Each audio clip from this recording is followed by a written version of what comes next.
এমন শ্যামবর্ণ মেয়েকে আমি আমার ছেলের বউ হিসেবে মানতে পারবো না মিস্টার মাহবুব। তার চেয়ে আপনার ছোট মেয়েকে আমার পছন্দ হয়েছে, তাকে আমার ছেলের বউ বানিয়ে নিতে চাই আমি। হবু শাশুড়ির এমন কথা শুনে মাথা নিচু করে নির্বাক হয়ে বসে রইল মিহিয়া। এমন কথা সে একের অধিকবার শুনেছে, তাই সয়ে গেছে। কিন্তু চোখের জল সে যেন মিহিয়ার সাথে সন্ধি করেছে আজ। চোখ বেয়ে গড়িয়ে পড়ছে সে অবাধ্য জলগুলো, কিন্তু এমনটা তো কখনো হয়নি। কিন্তু কেন? এর মাঝে মিহিয়ার বাবা মাহবুব সাহেব বলে উঠলেন, কে বলছেন আপা এসব?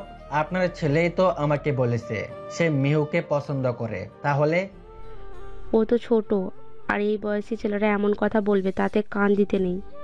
আর আমার ছেলে তো সবসময় মায়ের কথাই শোনে, ঠিক না রিয়ান বাবা?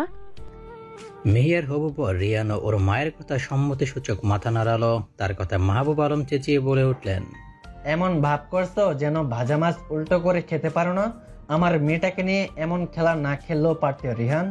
এর ফল তো তুমি অবশ্যই পাবে, আর সেটা আজ হোক বা কাল। বলেই মিহিয়ার বাবা রাগে ক্ষোভে হনহন করে সেখান থেকে প্রস্থান করলেন। মাহবুব আলম নিজ রুমে এসে মাথা নিচু করে বসে রইলেন। আজ তার একটি সিদ্ধান্তে তার ছোট্ট মিহুর জীবন তছনছ হয়ে গেল। সেদিন যদি রোকেয়াকে তার ঘরে না আনতো, তার মেয়েকে মা হিসেবে, তাহলে আজ কতই না সুখে থাকতো তার মেয়েটি। তিনি হাতের উল্টো পিঠ দিয়ে চোখের জল মুছলেন। কি করবেন তিনি? রোকেয়া যে তাকে এমন জালে ফাঁসাবে, সেটা কখনো কল্পনাও করতে পারেননি। তার সকল সম্পত্তির অর্ধেকাংশ নিজের নামে করে নিয়েছে, বাকিটা তো তিনি নিজে এতিমখানায় দান করেছিলেন। এত সম্পত্তি তার লাগতো না, কারণ বর্তমান সম্পত্তি দিয়ে তার আরো 14 বংশ চলতে পারবে।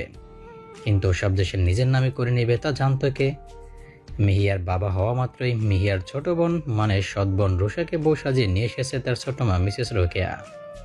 সে তো এটাই চেয়েছিল যেন রিয়ান রুষাকে বিয়ে করুক। অবশ্য রুষা মিহিয়ার চেয়ে রূপের দিক দিয়ে খুব বেশি সুন্দরী দেখতে, যে কেউ ওর প্রতি আকৃষ্ট হবে এটাই স্বাভাবিক। আর রোকেয়া সে তো মাহবুব আলমের দ্বিতীয় পক্ষ, তাই মিহিয়া তাকে ছোট মা বলেই ডাকে। এর মাঝে রিয়ানের মা বলে উঠল, তো মিসেস মাহবুব, আমরা আজই আকরটা সেরে ফেলতে চাই, কি বলেন আপনি? হ্যাঁ, অবশ্যই, শুভ কাজে দেরি না করাই ভালো। তাদের এহেন কথাবার্তা যেন মিহিয়ার হৃদয়টা ফেটে যাচ্ছে। তে সে সইতে না পেরে দৌড়ে সেখান থেকে রুমে চলে গেল। রুমে এসে দরজা বন্ধ করে মেঝেতে বসে জড়সড় হয়ে কান্নার নিঃশব্দে কাঁদতে লাগলো। আজ তার চোখের পানি যেন ভাত ভেঙেছে। সে কখনোই ভাবতে পারেনি তার ছোট মাতার সাথে এমনটা করবে। মেহিয়ার 8 বছর বয়সে সে তার মাকে হারিয়ে ফেলেছিল কোনো একটি মেলায়।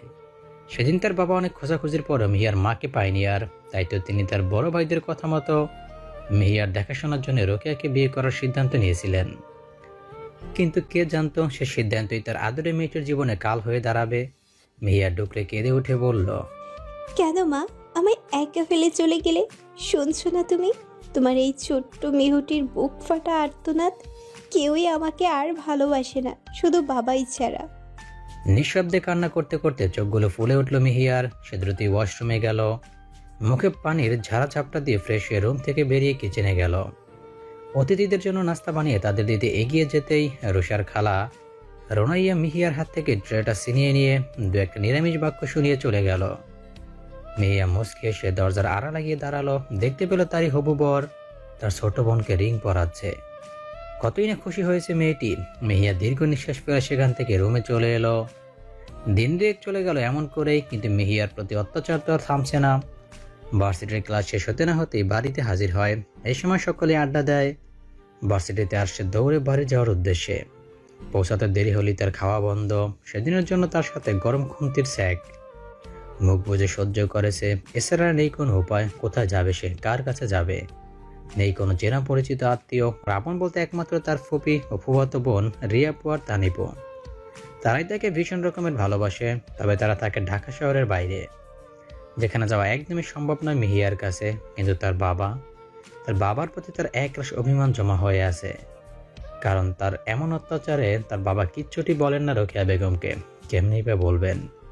মিহিয়া তো জানে না কেন মাহবুব আলম রোকেয়া বেগমকে কিছুই বলেন না। মিহিয়া আজ তার বেস্ট ফ্রেন্ড সায়ের সাথে একটা কনসার্টে যাওয়ার কথা, কারণ সেখানে তার ফেভারিট সিঙ্গার এসে আসবে। মানে আহান সারফারা চাঁদ্র, হাজারো মেয়ের ক্রাশ, মিহিয়ারও ক্রাশ বলা চলে। তার এক টুকরো চাহনিতে যে কোনো মেয়েরই হার্টবিট মিস হয়ে যায়। মোস্ট এলিজেবল ব্যাচেলার হিসেবে যার নাম ডাক সেই আজ আসবে উত্তরার সেই কনসার্টে, সেখানেই ভিড় করেছে হাজারো মেয়ে। মিহিয়া আর সায়াও সেখানে উপস্থিত হয়েছে কিছুক্ষণ আগেই। আহান, সারফরাজ, আদ্র পৌঁছেছে বেশ কিছুক্ষণ আগে।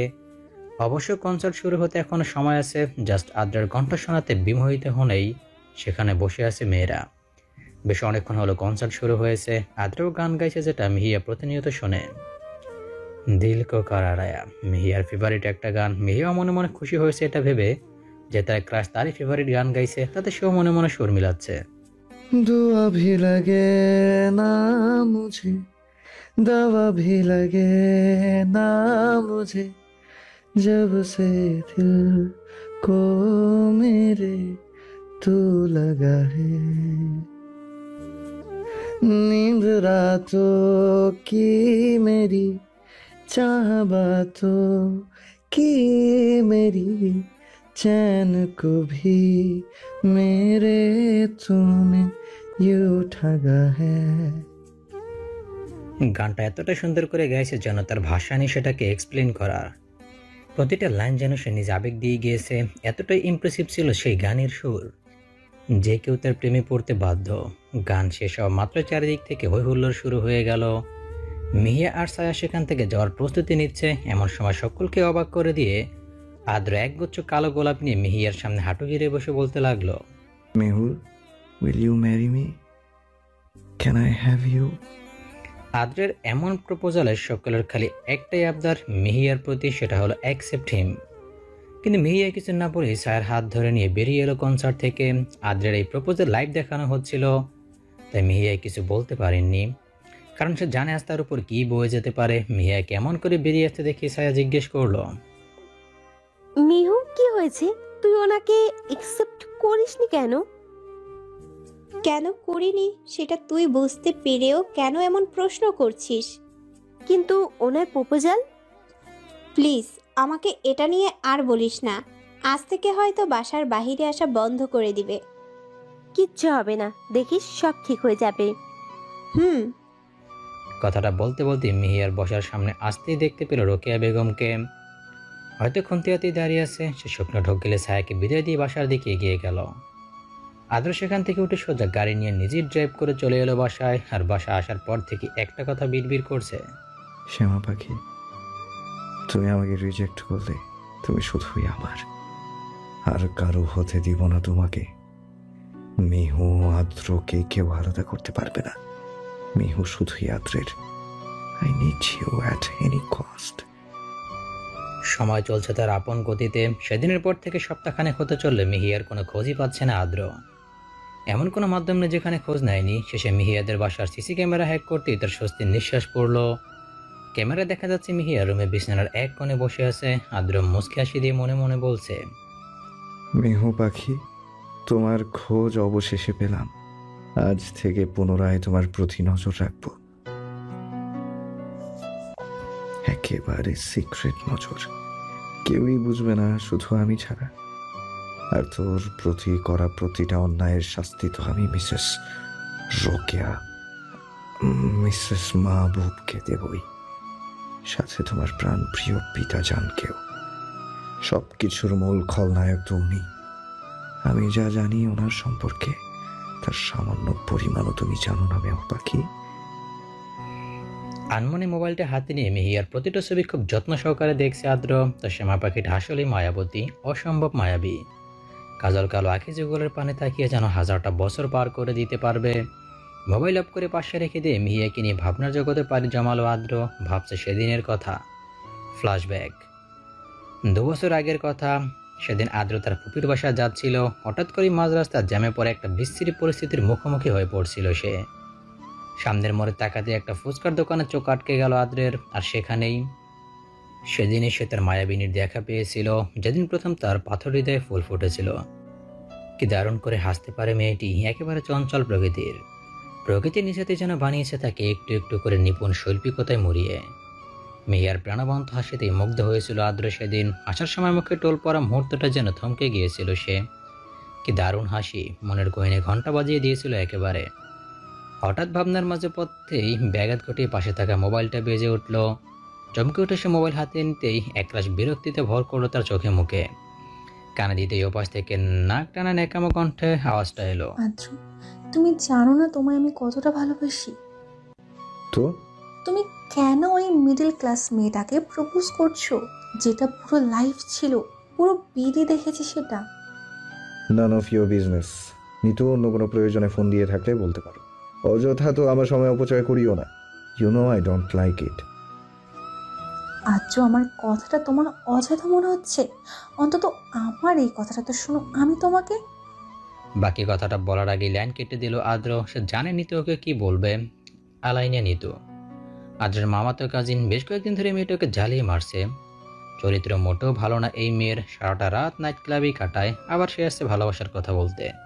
Shameless girl. নিজেই মিডল ক্লাস, আবার মেহুকে বলে কিনা মিডল ক্লাস। আগে নিজের কথা ভাব। রাগে আদ্র হন হন করে ওয়াশরুমে চলে গেল ফ্রেশ হতে। তাদের লাইনটা কাটা মাত্র নিতু মোবাইলটাকে দিল একটা ঢিল।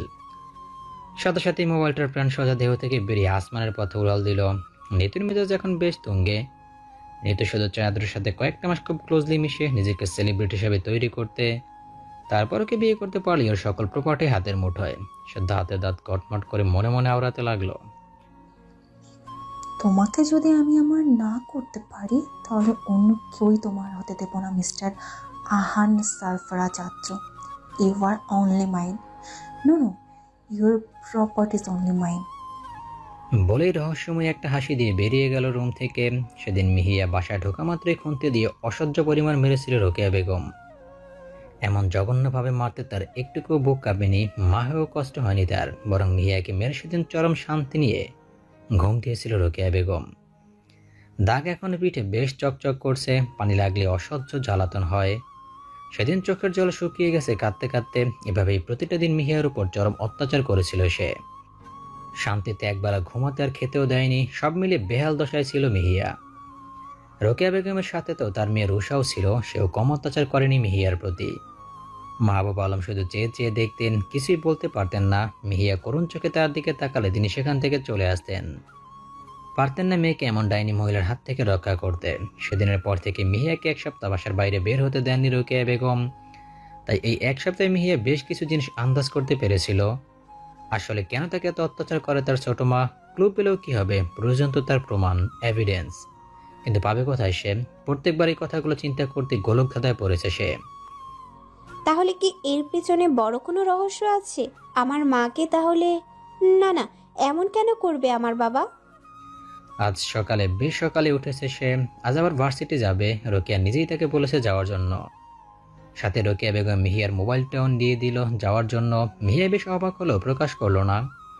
কিন্তু কেন বললে এমনটা তার ছোট মা? নিশ্চয়ই কোনো কারণ তো আছেই।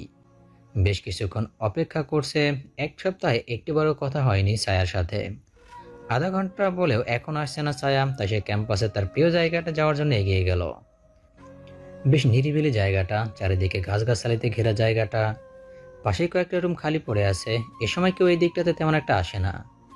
মিহিয়াও সেই জায়গা যাচ্ছে, পছন্দের একটা জায়গা। হঠাৎ বা হাতে হ্যাঁচকা টানে সে খালি রুমে চলে এলো। ভয়া গলা শুকিয়ে এলো মিহিয়ার। চোখ মুখ কুচকে শার্ট খামচে ধরে জড়সড় হয়ে দাঁড়িয়ে রইল। কিছু সময় যাওয়ার পর কোনো সাড়া পেল না। তখন সে আপনা আপনি তার খামচে ধরে রাখা শার্টটা ছেড়ে দিল। চোখ খুলে সামনে তাকানো মাত্র দু কদম পিছিয়ে গেল সে, কারণ তার সামনে স্বয়ং আদ্র দাঁড়িয়ে আছে। তাকে দেখে মিহিয়ার প্রাণ যায় যায় অবস্থা। কয়েকদিন আগেও তার সবচেয়ে পছন্দের মানুষের তালিকায় ছিল, আর আজ সে তার জমের তালিকায়। ভয় একদম হাতের মুষ্টি করে দাঁড়িয়ে রইল সে। তাকে এমন ভয় পেতে দেখে আদ্র মুচকি হেসেই বলল, শ্যামা পাখি, ভয় পেও না, তোমার কোনো ক্ষতি আমি করব না। আদ্রের কথা যেন ভরসা পেল মিহিয়া। চোখ তুলে তাকালো সে আদ্রের পানে। ভাঙা ভাঙা গলায় জিজ্ঞেস করলো, তাহলে কেন আমার পিছু নিয়েছেন? রিল্যাক্স, এত ভয় পেও না মিহু পাখি। তোমার পিছনে আর কারণ, তোমায় বড্ড বেশি ভালোবাসি তাই। প্লিজ এসব কথা বলবেন না, আমায় যেতে দিন। উপস, তোমায় ধরেছি তো যেতে দেওয়ার জন্য নয়, তোমায় ধরেছি। আদ্রের কথা শেষ হওয়ার আগেই মিহিয়া চেঁচিয়ে রেগে বলে উঠল, কেন ধরেছেন আমায় mister Adra? Tell me, why did you get me here? তোমায় নিয়ে একান্ত সময় কাটানোর জন্য, ভালোবাসায় ভরিয়ে দেওয়ার জন্য। তোমার এই তিক্তময় জীবনটা। আমার তিক্তময় জীবনটা আমি সামলাতে পারবো। It's none your business, so more your way. বলে সেখান থেকে হনহন করে বেরিয়ে এলাম। আদ্র ভালোবাসার দৃষ্টি নিয়ে তাকিয়ে আছে মিহিয়ার যাওয়ার দিকে। মিহিয়া তার চোখের আড়াল হতেই মুচকি এসে মনে মনে বলতে লাগলো, জীবনের যে কোনো মূল্যে তোমাকে আমার করে নেব মেহু পাখি, আপোষ হোক বা চুক্তি, যে কোনোভাবেই। I need you in my life forever. Mrs Mihiya Sarfaraz, my challenge started right now. বলে মুচকি হাসি দিয়ে আদ্র তার কাজে চলে গেল। বেশ শান্তিতেই কাটবে আজকের সময়টা আদ্রের। প্রেয়সের দেখা নিয়ে যাচ্ছে খুশি মনে। তবে চঞ্চল মেয়েটার জীবনটাকে যারা এমনভাবে হেলে পরিণত করেছে তাদের কিছুতেই ছাড়বে না আদ্র। শরৎকে বলা হয় শুভ্রতার প্রতীক। সাদা কাশফুল, শিউলি, স্নিগ্ধ জ্যোৎস্না, আলোক ছয়ের খেলা দিনভর, এসব মিলেই তো শরৎ। শরতের স্নিগ্ধতা এক কথায় অসাধারণ। জলহারা শুভ্র মেঘের দল যখন নীল নির্জন নির্মল আকাশে পদসঞ্চার করে, তখনই আমরা বুঝতে পারি শরৎ এসেছে। শরতের আগমন সত্যিই মধুর। ঝকঝকে কাচের মতো স্বচ্ছ নীল আকাশ, তার মধ্যে পেঁজা তুলার মতো সাদা মেঘমালা, এসব নিয়ে প্রকৃতি বরণ করে নেয় শরৎকালকে। কাশফুলের রাশি অপরূপ শোভা পায়। কাশফুলের অপরূপ সৌন্দর্য পুলকিত করেনি এমন মানুষ খুঁজে মেলা ভার। গাছে গাছে শিউলির মন ভরানো সুবাসে অনুভূত হয় শরতের ছোঁয়া। শরতের মেঘহীন আকাশে গুচ্ছ গুচ্ছ কাশফুলের মতো সাদা মেঘের ফেলা কেড়ে নেয় মন। শরৎকালেও বর্ষণ হয়, তবে বর্ষার মতো অবিরাম নয়, বরং শরতের বৃষ্টি মনে আনন্দের বার্তা বয়ে আনে। চারপাশে শুভ্রতার মাঝে বৃষ্টির ফোঁটা যেন আনন্দ বাড়ি। বৃষ্টি শেষে আবারও রোদ। দিগন্ত জোড়া সাতরঙা হাসি দিয়ে ফুটে ওঠে রংধনু। প্রকৃতির অপরূপ যেন প্রিয় মানুষের সান্নিধ্য চায়। হয়তো ইচ্ছে হয় গদিরের উপরে হারিয়ে যেতে প্রিয়জনের হাতটি ধরে। ছাদে খোলা আকাশের নিচে দাঁড়িয়ে আছে আদ্র, প্রকৃতির পানে চেয়ে আছে মুগ্ধ নয়নে। শরতের মেঘহীন আকাশের দিকে তাকিয়ে আছে এক মনেই। কিছু দূরে সারি সারি মেঘের ছোট্ট ভেলা দেখা যাচ্ছে।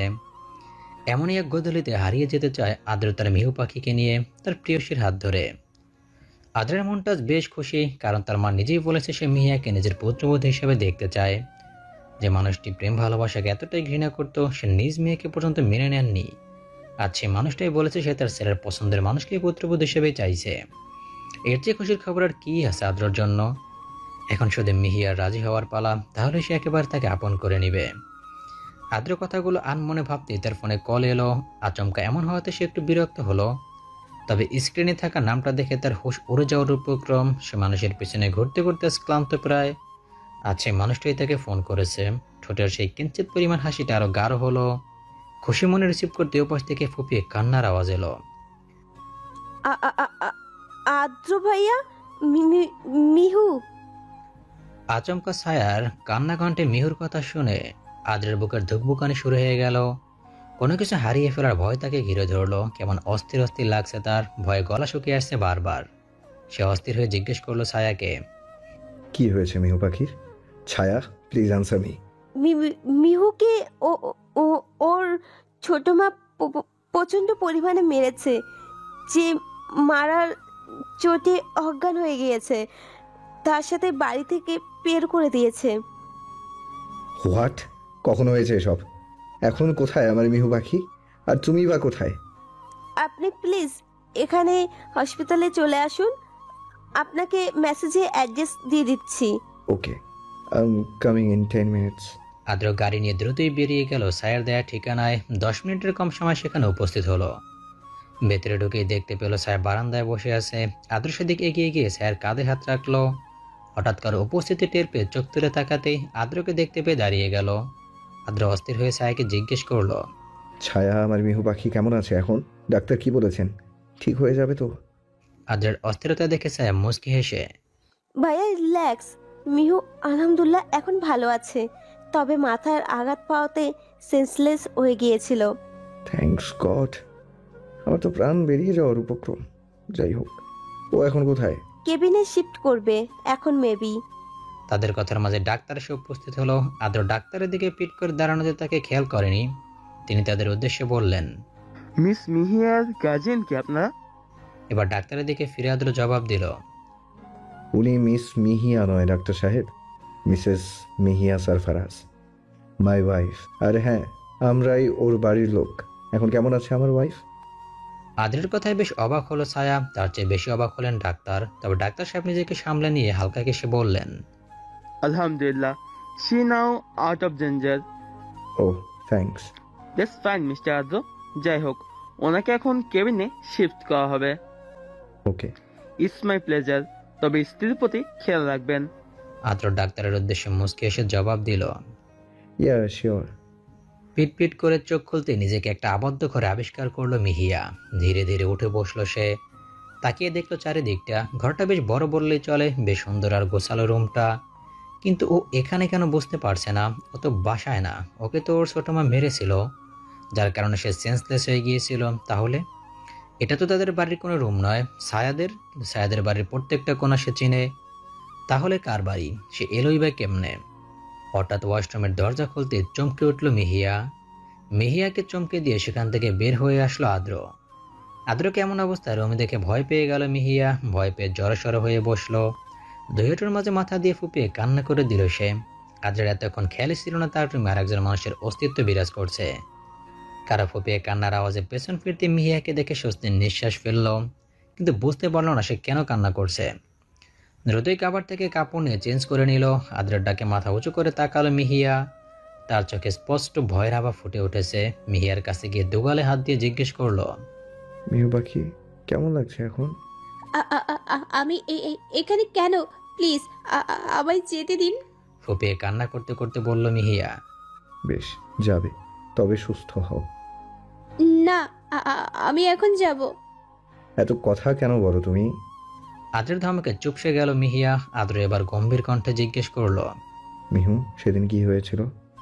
আই মিন, তোমার এমন অবস্থা কে করেছিল? আদ্রের গম্ভীরতা মিহিয়ার মনে ভয় ধরিয়ে দিল। এমনিতেই কিছুক্ষণ আগের ধমকে চুপসে গিয়েছিল, না জানি এখন যদি উত্তর না দেয় তাহলে। মিহিয়ার ভাবনার মাঝে আদ্র রেগে বলে ওঠে, এই মেয়ে, কথা কানে যায় না? কি হয়েছিল বললাম সেদিন? সবটাই বলবা, মানে সবটাই। মিহিয়া এবার চোখ ছোট ছোট করে রেগে বলে উঠল, এই মিস্টার তিত করলা, কথায় কথায় এত ধমক দেন কেন? বলছি এবার শুনুন। তারপর সব ঘটনাই বলল, প্রতিটা সেকেন্ডের হিসাব দিল আদ্রকে। মিহিয়ার কথাগুলো শুনে আদ্রর আগে বোম হয়ে গেল, যেন এখনই ব্লাস্ট হবে। সে হাত যুগল মুষ্টিবদ্ধ করে নিজেকে দমাতে পারছে না। তার প্রিয়তমার সাথে করা অন্যায় সে কখনই মেনে নেবে না, এর প্রতিশোধ সে নেবেই। মিহিয়ার কথা শেষ হতে একজন সার্ভেন্ট খাবার নিয়ে দরজায় নক করলো। Come in. শান্ত কণ্ঠাসার অনুমতি দিল আদ্র। সার্ভেন্ট খাবারগুলো রেখে চলে গেল। ডাকটাকে সে অনেক কষ্টে দমিয়ে নিজেকে শান্ত করে মিহিয়ার সামনে প্রেজেন্ট করছে। তাকে বুঝতে দেওয়া যাবে না সে তার প্রতি করা প্রতিটা অন্যায়ের জবাব দেবে। তাই সে শান্ত হয়ে হাত ধুয়ে এসে বাবু হয়ে বসলো মিহিয়ার সামনে। মিহিয়ার মুখের সামনে এক লোকমা তুলে তাকালো ওর দিকে। নাও, হাঁ করো।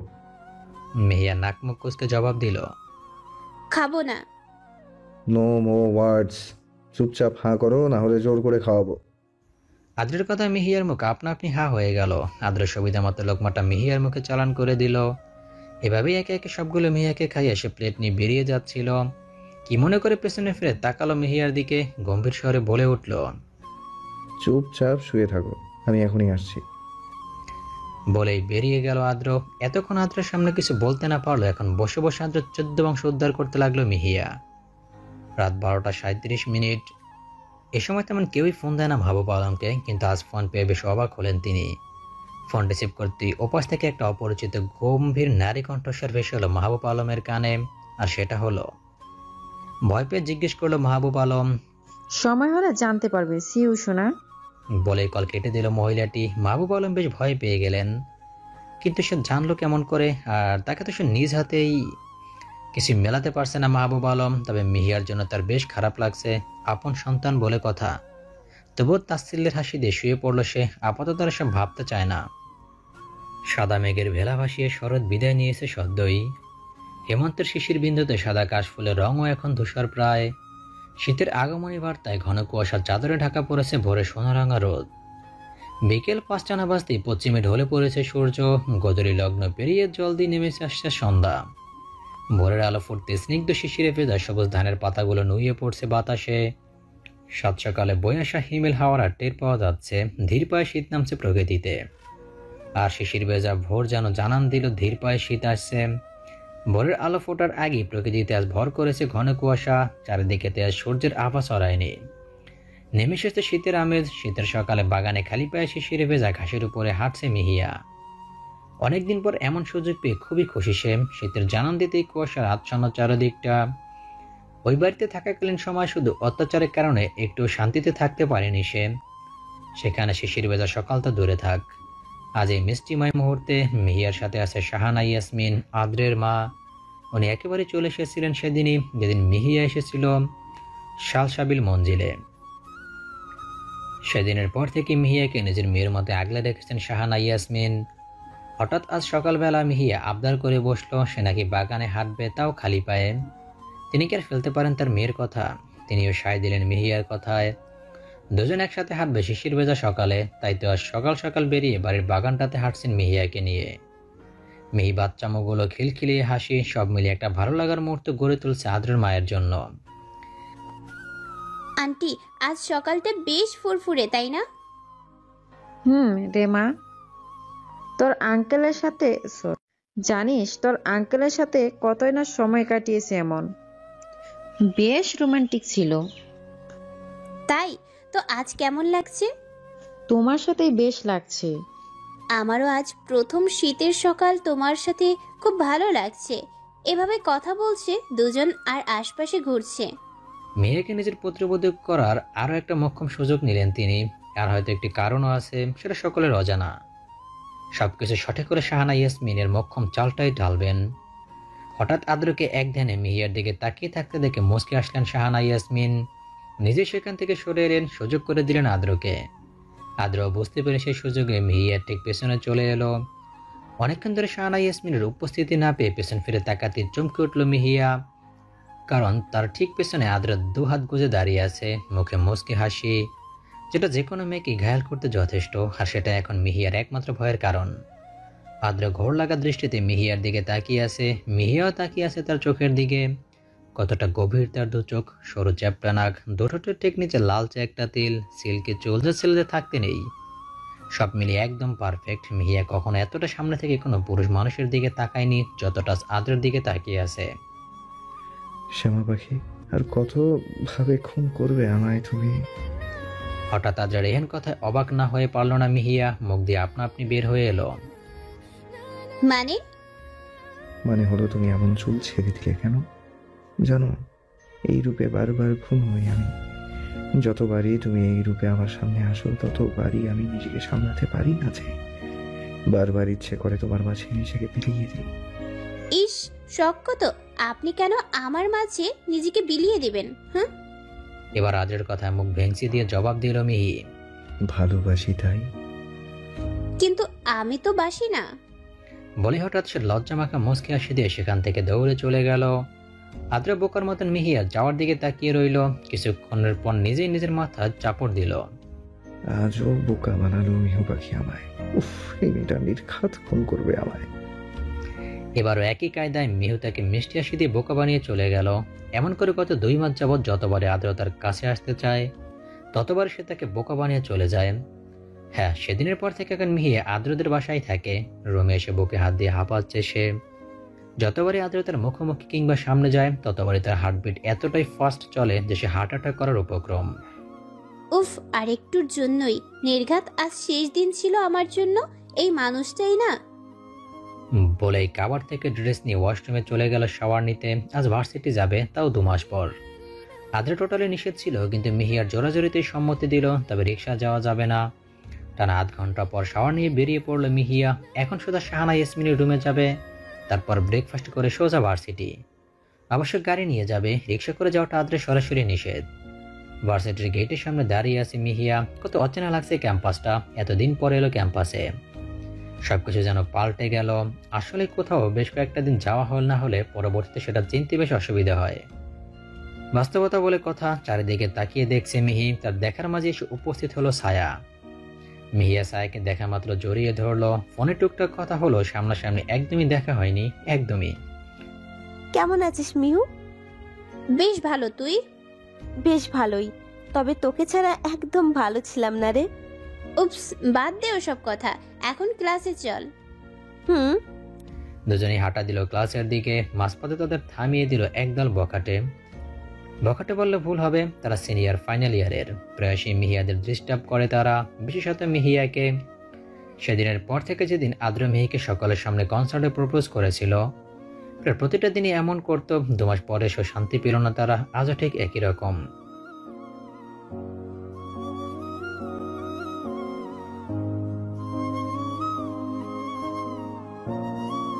কি সমস্যা আপনাদের? এইভাবে পথ না আটকালে আপনাদের হয় না? রেগে বলে উঠল ছায়া। মিয়া তাদের সাথে আর কথা না বলে ছায়ার হাত ধরে নিয়ে এলো ক্লাসরুমে। তারপর প্রতিটা ক্লাস শেষ করে যে যার বাড়িতে চলে এলো। সেদিনের পর থেকে কেউ আর ফোন না করলেও বেশ ভয় ছিলেন মাহবুব আলম আর রোকেয়া বেগম। তবে ভয়টা আরো বাড়িয়ে দিল কিছুক্ষণ আগের ফোনটা, তাও রাত 3:33। এত রাতে ফোন দিলে মানুষের নিশ্চয়ই ভয় হওয়ারই কথা। ঠিক একই রকম ভয় পেলেন তারা। ভাবছেন কি নিশ্চয়ই কোনো গভীর চক্রান্তে ফেসেছেন তারা, কিন্তু তাদের এমন করে হুমকি দেওয়ার মানে বুঝতে পারছেন না তারা। সর্বশেষ যে ছিল তাকে তো নিঃশেষ করে দিয়েছিল, সবশেষ তার মেয়েকেও। কিন্তু কেন তাদের আবার এমন হুমকির সম্মুখীন হতে হচ্ছে? তাহলে তাদের সাথে অন্য কারো শত্রুতা সৃষ্টি হয়ে গেল নাকি? পূর্বেকার জেল ধরে কেউ এদের হুমকি দিচ্ছে, নাকি তাদের চেনা জানা কেউই বা হতে পারে? তাদের মনের ভিতরে চলছে এসব আজগুবি চিন্তা ভাবনা। সামনে কি ঝড় আসতে চলেছে সেটাই ভাবছেন মিস্টার মাহবুব ও মিসেস রোকেয়া। তবে আগন্তুকের বলা শেষ কথাটা হিসাব কিছুতেই মিলাতে পারছে না তারা। তাদের জন্য অপেক্ষা করছে ভয়ানক কোনো শাস্তি, যেটা তাদের অজানা। শীতের সন্ধ্যায় পাখিরা সব ফিরে যায় আপন নীরে। অন্ধকারে শুরুতেই কুয়াশায় আচ্ছাদিত হয়ে যায় চারপাশটা। শিশিরে ভিজে যায় তৃষ্ণার্ত প্রকৃতি। সবচেয়ে সুন্দর দৃশ্য শীতের বিকেল বেলা। সূর্যের অস্ত যাওয়া মুহূর্তের সময়টা রক্তলাল হয়ে ওঠে পশ্চিমা আকাশ। আর সবচেয়ে লোভনীয় শীতের এই রাতখানা, যেথায় একদিকে প্রিয় কিছু মানুষের সাথে সেরা মুহূর্তগুলো কাটানোর স্বপ্নে বিভোর হয়, অন্যদিকে কিছু মানুষ খুব কাছের মানুষের কাছ থেকে পাওয়া অবহেলা নিয়ে নির্ঘুমে রাত কাটিয়ে দেয়। নির্ঘুম রাত কাটানো মানুষদের মাঝে মিহিও একজন হয়ে উঠেছে। কিছুদিন যাবৎ স্বপ্নে নিজ বাবাকে নৃশংসভাবে হত্যা করতে দেখে আটকে আছে মিহি। স্বপ্নে অসহ্য মৃত্যু যন্ত্রণায় কাতরায় মাহবুব আলম, কিন্তু তার বাবার এমন বেহাল দশা করা লোকটার চেহারা পুরোটা ঝাপসা দেখে সে। অথচ সেই মুহূর্তে তার বাবার দিকে তাকালে স্পষ্ট মাহবুব আলমের রক্তাক্ত মুখখানা দেখতে পায়, কিন্তু আগন্তুক ব্যক্তির চেহারা সম্পূর্ণ ঝাপসা। কিন্তু কেন? লোকটি কি পুরুষ নাকি মহিলা সেটা বুঝতে না পারলেও এটা বুঝতে পেরেছে তার বেশভূষা অনেকটা মহিলাদের মতন। তাহলে কি তার বাবার এমন দশার পিছনে অন্য কোনো রহস্য আছে? স্বপ্নটা তার শোনা রোকেয়ার কথাগুলোর সাথে অনেকটা মিলে যায়, যার কারণে রোকেয়া ভাড়া করা লোকদের দিয়ে মেরে বাড়ির বাইরে রাস্তায় ফেলে দিয়েছিল। তাহলে কি তার স্বপ্নার বাস্তবে রোকেয়ার মাঝে কোনো রহস্য লুকিয়ে আছে? ভাবতে থাকে সে। ঘুমের ঘরে এমন ভয়ঙ্কর স্বপ্নটাই খালি দেখছে সে। সকলের নিজ রুমে বসে সব গভীর চিন্তায় মগ্ন সে। ভাবনায় ছেদ পড়ল শাহানা ইয়াসমিনের ডাকে। মিহিমা, কি বলছো? শাহানা ইয়াসমিনের ডাকে প্রথমে হকচকিয়ে গেল, পরে নিজেকে সামলে হালকা হেসে উত্তর দিল, এই তো মামনি, কিছু না, এই এমনি বসেছিলাম, আর সামনে পরীক্ষা তো তাই একটু টেনশন হচ্ছে। ও আচ্ছা, এই ব্যাপার। টেনশন নিও না, আদ্র তো তোমাকে বলেই দিয়েছে সে তোমাকে হেল্প করবে। এখন চলো ফ্রেশ হবা, আজ একটা বিশেষ জায়গায় নিয়ে যাব তোমায়। কোথায় মামনি? সেটা না হয় গেলেই জানতে পারবে। লক্ষ্মী মা আমার, যাও ফ্রেশ হয়ে নাও। আচ্ছা যাচ্ছি। শাহানা ইয়াসমিন খুশি মনে মিহিয়ার রুম থেকে প্রস্থান করলেন। আজ মিহিয়ার সামনে রহস্যের কিছুটা খোলাসা করবেন বলে ভেবেছেন, তাই তার এমন প্রস্তুতি। মাহবুব আলম ও রোকেয়া বেগম দুজনেই তাদের পার্সোনাল উকিল জামাল শিকদারের চেম্বারে বসে আছেন। দুজনে আজ আর্জেন্ট দেখা করতে চেয়েছিলেন অ্যাডভোকেট জামাল শিকদারের সাথে প্রপার্টি সম্পর্কিত কিছু বিষয়ে। মাহবুব আলম বলে উঠলেন, মাহবুব সাহেব, আজ এত জরুরি তলব, কারণটা বলুন। কে আপনি? হ্যাঁ, জামাল সাহেব, ইম্পর্টেন্ট কিছু কথা নিয়ে আপনাই আর্জেন্ট দেখা করতে বলেছিলাম। তো শুরু করুন। আসলে আমরা চাই প্রপার্টিগুলো সব নিজের নামে করে ফেলতে। তো আমার মেয়ে, মানে যে ছিল মাহিয়া, ওর সব কি এখন নিজের নামেই করা যাবে? হোয়াট? কি যেটা বলছেন? ওর বাগের সবগুলো প্রপার্টি ওরই থাকবে। ওর ইচ্ছার বিরোধিতা করে এসব নেওয়া যাবে না। তবে একটা সুযোগ আছে। সুযোগের কথা শুনে মাহবুব রোকেয়া দুজনের দিকে তাকালো, শান্ত হয়ে বলল, কি সুযোগ? মার্ডার। চমকে উঠলেন দুজনেই। মার্ডার করতে হবে কাকে? দুজনে উৎসুক দৃষ্টিতে তাকালো উকিল সাহেবের দিকে। মানেটা হলো আপনাকে আপনার মেয়ে মিহিয়াকে মার্ডার করতে হবে, কেউ জানবেও না। And it has to be done in such a way that no one even feel it. তারপর আর কি, সব কিছুর মালিক আপনারাই। এবং এটার সকল দায়িত্ব আমি নেব, ট্রাস্ট মি। মাহবুব আলম ও রোকেয়া বেগমের চোখ চকচকে উঠল। তাদের চক্ষুশুল্কে দূর করতে পারলে খেল খতম। হ্যাঁ, মাহবুব আলমের সকল সম্পত্তির মালিক মিহিয়া, যেটা মিহিয়ার দাদা ওর নামে করে গিয়েছিল। রোকেয়া বেগম হলো মিহিয়ার বাবার প্রাক্তন, যার সাথে কলেজ লাইফ থেকে প্রেমে মত্ত ছিল মাহবুব আলম। মিহিয়ার মায়ের মিসিং এ মাহবুব আলম রোকেয়া বেগমের হাত রয়েছে সেটা নিশ্চিত হলো মিহিয়া, কারণ শাহানা ইয়াসমিন মিহিয়াকে সেখানে নিয়ে গিয়েছিল যেখানে মাহবুব আলম আর রোকেয়া বেগম আজ গিয়েছিল, মানে জামাল শিকদারের কাছে।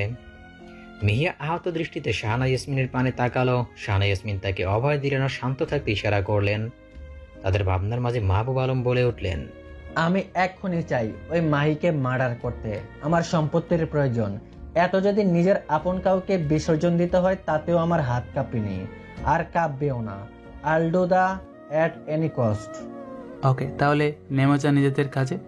যতই তাড়াতাড়ি কাজ কমপ্লিট হবে ততই আপনার লাভ, মিস্টার মাহবুব। ওগো, তুমি যেভাবেই পারো মিহিকে বাসায় নিয়ে আসো। আমার মনে হয় মিহি এই শহরে আছে। তাকে এনে কয়েকটা দিন ভালো মন্দ খাওয়াও, তারপর না হয় বিদায় দিও পৃথিবী থেকে। বলেই হো হো করে তিক্তময় হেসে উঠল সে। মনের কথাই বললেন। যাই হোক মিস্টার জামাল, আমরা তাহলে আজ উঠি। ঠিক 1 মাস পর দেখা হবে। See you very soon. Best of luck, mister Mahbub. বের হয়ে গেল মাহবুব আলম ও রোকেয়া বেগম। তবে মাহবুব আর রোকেয়া বের হওয়ার এক মুহূর্তে মিয়া কিনে শাহানা ইয়াসমিন আড়ালে চলে এলেন। তারপর খুব সাবধানতার সাথে সেখান থেকে সরে নিজেদের গাড়িতে চড়ে বসলেন।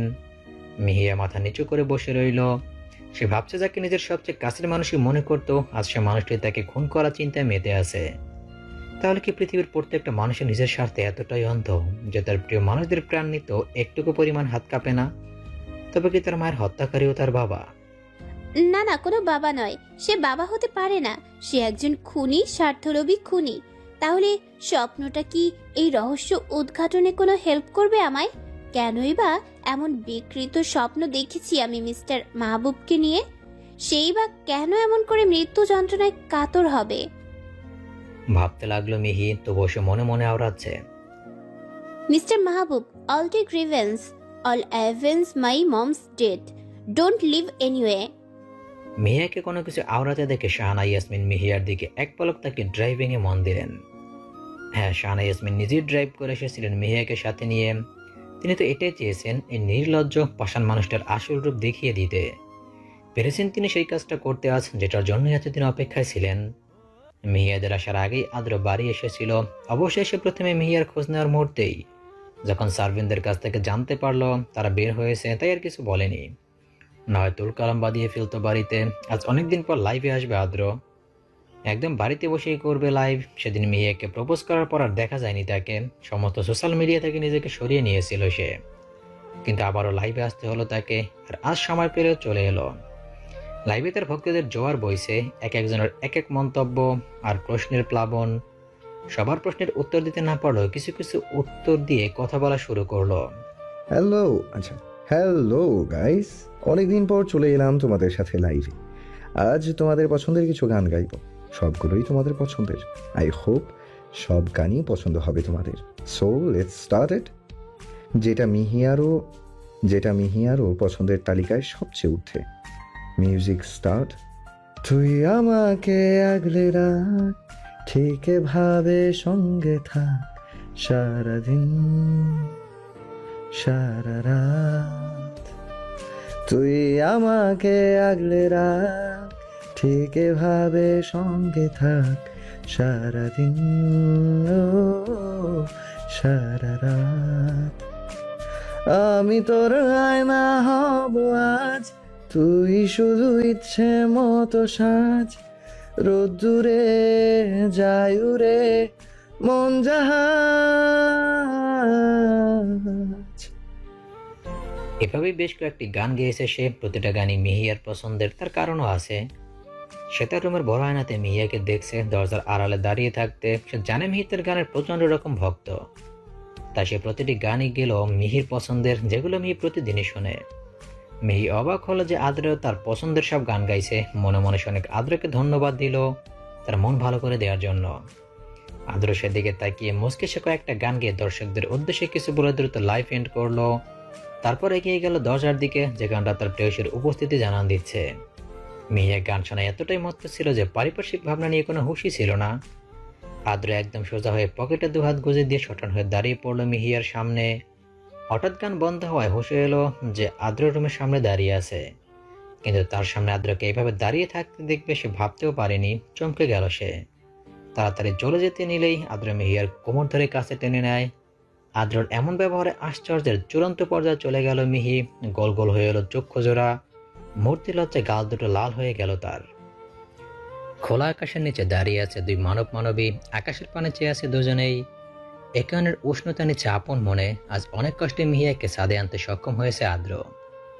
সেদিন লাইভে আসার পর থেকে আদ্রের থেকে বেশ দূরে দূরে থাকছে সে। আদ্রের উপস্থিতিতে মিহিয়া যেন নিজের মাঝে থাকে না, হারিয়ে যায় নতুন দুনিয়ায়। কেন এমন হয় সেটা মিহির ধরার নেতৃত্ব, তবে তার ভীষণ ভালো লাগা কাজ করে আদ্রের উপস্থিতিতে। দুজনের ভাবনার মাঝে আদ্রই প্রথমে শুরু করলো। অনুভূতির মায়াজালে ভালোবাসার অন্তরে নিহিত থাকে বিচ্ছেদের বেদনা। যাকে বিচ্ছেদ বলা হয় তাকে একান্ত আপন করে পাওয়াও বলা যেতে পারে। কেননা এই প্রেমে নিষেধ নেই, প্রিয় নেই, আছে কেবলমাত্র প্রিয়ের জন্য গভীর অনুরাগ। এ প্রেমে প্রণয়ের স্মৃতিটুকুই থেকে যায়, আর বাকি সকলই বিলুপ্তির পথে। ভালোবাসা হৃদয়ের কতটা জুড়ে বিস্তৃত হয়ে আছে তার প্রকাশ ঘটে যায় মুহূর্তে মুহূর্তে। ভালোবাসা প্রকাশের নয়, ভালোবাসা অনুভবে পূর্ণতা পায়। যার ভালোবাসা যত গভীর, তার ভালোবাসা তত নীরব, তত গোপন। ভালোবাসা প্রকাশের মধ্য দিয়ে প্রমাণ চায় না। ভালোবাসা অনুভূতির মাধ্যমে বিস্তার লাভ করে। অনুভূতির মধ্য দিয়েই মনে প্রেমানুভূতির স্রোতধারা প্রবাহিত করে। আর ভালোবাসা দুটি প্রাণের মিলন দুটি মনের, যেখানে ভালো লাগা কেবল একটি অনুভূতির লক্ষণ মাত্র, যেটা নিতান্তই ক্ষণিকের মোহ। আর ভালোবাসা সে তো চিরস্থায়ী, চিরন্তন সত্য। আকাশের দিকে তাকিয়ে নিজের অনুভূতি প্রকাশ করলো আদ্র। পাশে অবাক চোখে চেয়ে আছে মিহিয়া আদ্রের দিকে। কি সুন্দর করে ছন্দ মিলিয়ে দিল সে, মনটা ছুঁয়ে দিল একদম। এই কদিনে আদ্রের প্রতি বেশ দুর্বলতা অনুভব করছে সে। আগে থেকে একটা দুর্বলতা ছিল তার প্রতি, কিন্তু এখন সে হারে হারে বুঝতে পারছে আদ্রকে সে ভালোবেসে ফেলেছে, যার পরিধি গভীর। কোনো খুঁত নেই এই অনুভূতিতে। মিহিয়াকে তার নিজের দিকে অবাক চোখে তাকিয়ে থাকতে দেখে লেডি কিলার মুচকি হাসি দিল, যেটাতে তার হার্টবিট মিস হয়ে যাওয়ার জোগাড়। মুহূর্তে আদ্রের মুচকি হাসি দেখে লজ্জায় মুখ নামিয়ে নেয় মিহি। প্রচন্ড পরিমাণে লজ্জা লাগছে আজ। আদ্র এবার মলিন কণ্ঠে বলল, মিহি, তুমি বুঝতে পারছো না কেন? তোমায় ভালোবাসি আমি, প্রচন্ড পরিমাণে ভালোবাসি। আই লাভ ইউ মিহি। হ্যান্ডসার মিহি। আচ্ছা, কি করলে তুমি আমায় বুঝবে বলো? চমকে গেল মিহি। এই প্রথম আদ্র তাকে মিহি বলে সম্বোধন করলো, যে মানুষটা তাকে কত নামে ডাকতো। আজ তার এমন অসহায়ত্বে থমকে গেল সে। কিছুক্ষণ আগের মুহূর্ত আদ্র তাকে মিহু পাখি, শ্যামা পাখি আরো কত নামে ডেকেছে, কিন্তু এখন আদ্রের এই করুণ কণ্ঠ মুহূর্তে মিহিয়া হৃদয়টাকে কত বিক্ষত করে দিচ্ছে। সে আদ্রের অনুভূতি বুঝতে পেরেছে, আদ্র তাকে ভালোবাসে নিজের চেয়েও বেশি। এটাও বুঝতে পারছে আদ্র তাকে ছাড়া কতটা অসহায়। সাথে সাথে মিহিয়া নিজের সকল জড়তা ভুলে আদ্রের দুপায়ের উপরে নিজের দুপা রেখে আদ্রের কপালে কপাল ঠেকালো। তারপর দু চোখ বন্ধ করে সরাসরি বলে ফেলল, আমিও ভালোবাসি আপনাকে। হ্যাঁ, সেই প্রথম থেকেই। I love you too mister Ahan Sarfaraz Adra. এক নিঃশ্বাসে বলে দিল মিহি। মিহিয়ার কথায় অবাক হলো মুখে বিজয়ের হাসি, যেন সে বিশ্ব জয় করে নিয়েছে মুহূর্তেই। মুখের হাসিটা চওড়া করে মিহিকে বলল, সত্যি বলছো মিহু পাখি? Are you serious? এবার বেশ লজ্জা পেল মিহিয়া। এমনিতে যে কাজ করলো তাতে তার অবস্থা যায়। আর এখন আদ্রের প্রশ্নের উত্তরটা দিবে কি? সে তো সিরিয়াসলি আদ্রকে ভালোবাসে, তাহলে সে আবার এই প্রশ্ন করছে কেন? তার নীরবতা দেখে আদ্র মনটা খুশিতে তরক করে লাফিয়ে উঠল। সত্যি মিহু পাখি, আজ আমি ভীষণ রকমের খুশি। আমার প্রপোজাল অ্যাট লাস্ট তুমি অ্যাকসেপ্ট করলে। I am happy today. বলেই মুহূর্তে মিয়াকে কোলে তুলে নিল আদ্র। কি করছেন কি? পড়ে যাব। কথা বলার আগেই মিহিকে চুপ করিয়ে দিল আদ্র। You know what? It's our first loving day. আদ্রের কথা চুপ হয়ে গেল মিহি। সেও তো উপভোগ করতে চায় তার ভালোবাসার প্রথম দিন, তাই চুপ করে আদ্রের কর্মকাণ্ড দেখছে। যখন এতটা কাছে আসেনি কোনো পুরুষের, তাই ফিলিংসটা একটু বেশি রোমান্টিক ওর জন্য। এভাবেই সূচনা হলো নতুন একটি বিশুদ্ধতম ভালোবাসার। তাদের জন্য একলা শুভকামনা প্রকাশ করলো আড়ালে লুকিয়ে থাকা শাহানা ইয়াসমিন। হ্যাঁ, তিনিও শুনতে চেয়েছিলেন মিহিয়ার মনের কথাটা। তিনি আগেই বুঝেছিলেন মিহিয়া আদ্রকে পছন্দ করে, শুধু পছন্দ নয় মনে মনে ভালোবাসে। তাই আদ্রকে বুঝিয়ে বলছিলেন যেন সে আরও একবার তার মনের কথাটা মিহিয়ার সামনে প্রকাশ করে। তাই করলো আদ্র। 2 বছর পর বিয়েতে পা রাখলো নিতু, নিহারিকা নিতু। আহান সারফরাজ আদ্রের মামাতো কাজিন, তবে তাকে একদমই দেখতে পারে না আদ্রের মা শাহানা ইয়াসমিন। আপন ভাইয়ের মেয়ে হলেও ওর প্রতি একটা ঘৃণা মনোভাব কাজ করে শাহানা ইয়াসমিনের কাছে। কেন দেখতে পারে না সেটা শাহানা ইয়াসমিনের অজানা, তবে তাকে অপছন্দের বিষয়টি তার কাজকর্মে বুঝতে পেরেছিল নিতু। কিন্তু সেটা ধারে না সে, কারণ আদ্রকে হাত করতে পারলেই তো হলো। আদ্রকে তার হাতের পুতুল বানিয়ে বজ্জাত মহিলাকে বাড়ি ছাড়া করবে বলে আশা করে সে। তা নিয়ে আপাতত মাথা ঘামাতে চায় না সে। এছাড়াও আরেকটি চমকপ্রদ পরিচয় আছে, সেটা হলো সে মাহবুব আলমের বেস্ট ফ্রেন্ড হায়দার জামানের একমাত্র মেয়ে, যেটা আর কেউ না জানলেও শাহানা ইয়াসমিনের শাহেলা ইয়াসমিন ঠিকই জানতেন। শাহেলা ইয়াসমিন মিহিয়ার মা। তারা 2 বোনেরই ছোট হলো হায়দার জামান। হায়দার জামান ফ্যামিলি অবশ্য বিদেশেই থাকে, মানে সুইজারল্যান্ডে। নিজস্ব ব্যবসা আছে সেখানে। তবে এখন শুধু নিতু এসেছে বিডিতে। মাহবুব আলমের বাসায় থাকবে সে। তাকে নিয়ে যেতে রোকেয়া বেগম আর মাহবুব আলম এসেছেন। অবশ্য সে আদ্রের বাসায় থাকতে পারত, তবে সেটা তার কাজে বাধা দেওয়ার মূল ফটক বলে মাহবুব আলমের বাসায় থাকবে। তাকে দেখে এগিয়ে এলো তারা দুজনেই। কেমন আছো নিহামা? খানিকটা হাস্যোজ্জ্বল মুখে জিজ্ঞেস করলেন রোকেয়া বেগম। বেশ ভালোই, আপনারা? হাসি মুখে উত্তর দিল নিতু। আমরাও ভালো। আচ্ছা, কথা তো বাসাতেও বলা যাবে, তাই না? বেশ ব্যস্ততার সাথে বললেন মাহবুব আলম, যেন সে এই মুহূর্তে বেশ ব্যস্ত। কেন সে এমন করছে সেটা একমাত্র সেই জানে। চলুন যাওয়া যাক। মুচকে এসে মাহবুব আলমের কথায় সায় দিল নিতু। মাহবুব আলম ড্রাইভারকে নির্দেশ দিলেন নিতুর আনা জিনিসপত্রগুলো গাড়ির বগিতে নেওয়ার জন্য। তারপর 3 জনই গাড়িতে উঠে বসলো। খুশি মনে 3 জনে বাড়ির উদ্দেশ্যে রওনা দিল। সবার চেয়ে বেশি খুশি নিতু। বেশ খুশি সে আদ্রকে নিজের করে নেবে ভেবে। মুখে তার নিষ্ঠুরতার হাসি ফুটে উঠল, যেটা যে কারো জীবনকে ধ্বংস করে দিতে যথেষ্ট। তবে সে এখনো জানে না তার এই নিষ্ঠুরতা তার নিয়তিকে কোন জায়গায় নিয়ে দাঁড় করাবে। ফ্রান্সের রাজধানী শহর প্যারিসের কোন একটি রাজকীয় বাড়িতে একরঙা একটা সোফায় বসে গভীর চিন্তায় মগ্ন একজন মধ্যবয়স্ক ব্যক্তি। বয়স বেশি হলে 50-এর কাছাকাছি হবে। মাথার চুলগুলো সবে হালকা পাক ধরেছে, তাতেই বেশ লাগছে তাকে। তার বাড়ির বাইরেটা যতটা সুন্দর হোক না কেন, বাড়ির ভেতরে সৌন্দর্যের সাথে বাড়ির সৌন্দর্যের কোনো তুলনাই হয় না। তার ধ্যান ভাঙল কোনো এক নারী কণ্ঠে। ডাক শোনা মাত্রই ধীরে ধীরে মাথা তুলে তাকালেন সেদিকে। অস্ফুট স্বরে উচ্চারণ করলেন, তোমাকে এই অবস্থায় এখানে কে আসতে বলেছে সাহেলা? বলে এক প্রকার অস্থির হয়ে ছুটে গেলেন মধ্যবয়স্ক লোকটি। তার এমন অস্থিরতা দেখে ঠোঁটের কোণে হাসির রেখা ফুটে উঠল শাহেলা ইয়াসমিনের। মনের অজান্তেই বলে ফেললেন, ঠিক আগের মতনই তুমি অস্থির হয়ে যাচ্ছ মাহবুব, ঠিক যেমনি আগে করতে। তো অস্থির হব না তো কি? এই শরীর নিয়ে এখানে কেন আসতে গেলে বলো তো? আহা, এত অস্থির না হয়ে বসতে দাও তো আমাকে। বলে শাহেলা ইয়াসমিন সোফায় বসে পড়লেন। তার ঠিক পাশে বসলেন মাহবুব আলম। হ্যাঁ, এরা দুজনেই মিহিয়ার আসল বাবা মা। বাকি দুজনেই কালপ্রিট। তবে মাহবুব আলম বলে সেজে থাকা বাকি জন তো সেই যে প্রতিটা মানুষকে ধোঁকা দিয়ে নিজের স্বার্থ হাসিল করছে। আর কতদিন এভাবে থাকবে মাহবুব? আমার তো মিহিকে কাছ থেকে পেতে মন চাইছে। কতদিন কাছে পাই না আমার মেয়েটাকে। কখন সামনাসামনি দেখবো আমার মেয়েটাকে? আহা সাহেলা, উত্তেজিত না হয়ে ধৈর্য ধরো। নিশ্চয়ই তোমার জানা মতে ধৈর্যের ফল কিন্তু মিষ্টিময় হয়।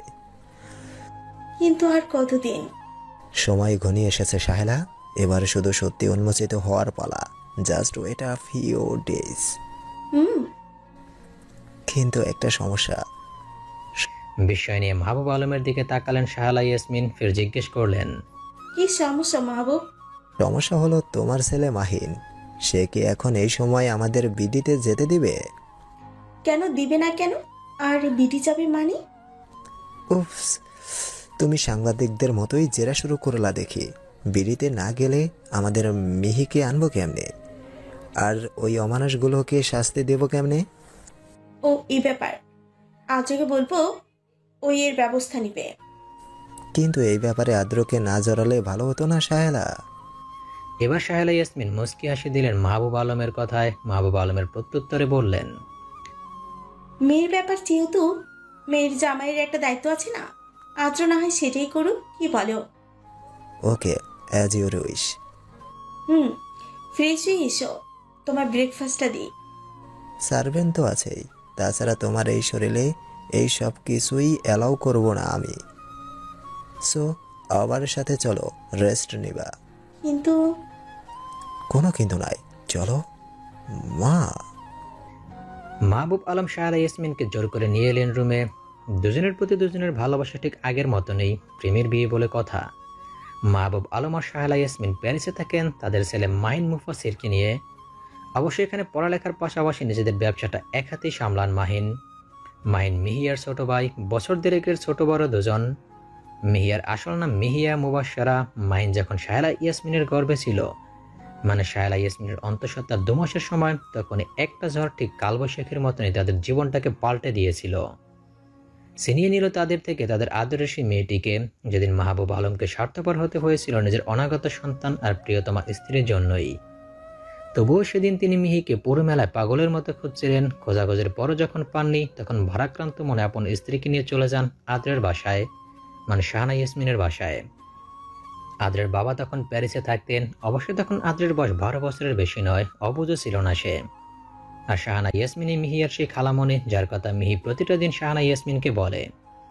কিন্তু আদরের মা এখনো নিজের পরিচয়টা দেননি মিহিকে। এর কারণও নিশ্চয়ই যে নেই তা নয়, অবশ্যই যুক্তিযুক্ত একটা কারণ তো আছেই। আদরের মা শাহানা ইয়াসমিন, মিহির মা শাহেলা ইয়াসমিন আর নিতুর বাবা হায়দার জামান একই বাবা মায়ের 3 সন্তান। হায়দার জামানের সাথে শাহানা ইয়াসমিনের যোগাযোগ থাকলেও শাহেলা ইয়াসমিন রাখেননি তার সাথে কোনো যোগাযোগ। তার সাথে শুধু শাহানা ইয়াসমিনের যোগাযোগ আছে। হায়দার জামানের সাথে তিনি যোগাযোগ ইচ্ছে করে রাখেননি তাও নয়, তাদের জীবনটা এমন লন্ডভন্ড করার ক্ষেত্রে হায়দার জামানের ভূমিকাই মুখ্য ছিল সেদিন। তার কারণে শাহেলা ইয়াসমিনের সাজানো সংসারটা ভেঙেছিল। এর প্রতিটা প্রতিশোধ শাহেলা ইয়াসমিন নিজেই নেবেন বলে পণ করেছিলেন সেদিন। আর আদ্র মিহি যে আপন খালাতো কাজিন, সেটা তাদের নিজেদেরই অজানা। সবটা জেনেও শাহানা ইয়াসমিন চুপ করে রইলেন আসল রহস্য উন্মোচনের অপেক্ষায়। তিনি জানতে চান এসবের পিছনে মূলত কি রয়েছে। সকাল সকাল আদ্রকে নিজের রুমে দেখে চমকে গেল মিহিয়া। আচমকা এমন সময় তার রুমে ঢুকবে সেটা সে ভাবতেই পারেনি। এককভাবে তাকিয়ে রইল আদ্রের দিকে। দরজায় হেলান দিয়ে মিহিকে উদ্দেশ্য করে বলে উঠল, দেখেছিস? আদ্রের কথায় হুঁশ এলো মিহিয়ার। চোখ ছোট করে ওর দিকে তাকিয়ে পাল্টা প্রশ্ন ছুড়ল, সকাল সকাল আপনি আমার রুমে কি করছেন? আমার জান পাখিকে দেখতে এলাম তোমায় ঘুমিয়ে থাকতে কেমন লাগে। But look, the fortune is bad. মানে? The fortune is bad. এত কিউট করে মানে বলো না তো। আচ্ছা, এত কিউট করে মানে বলো না তো।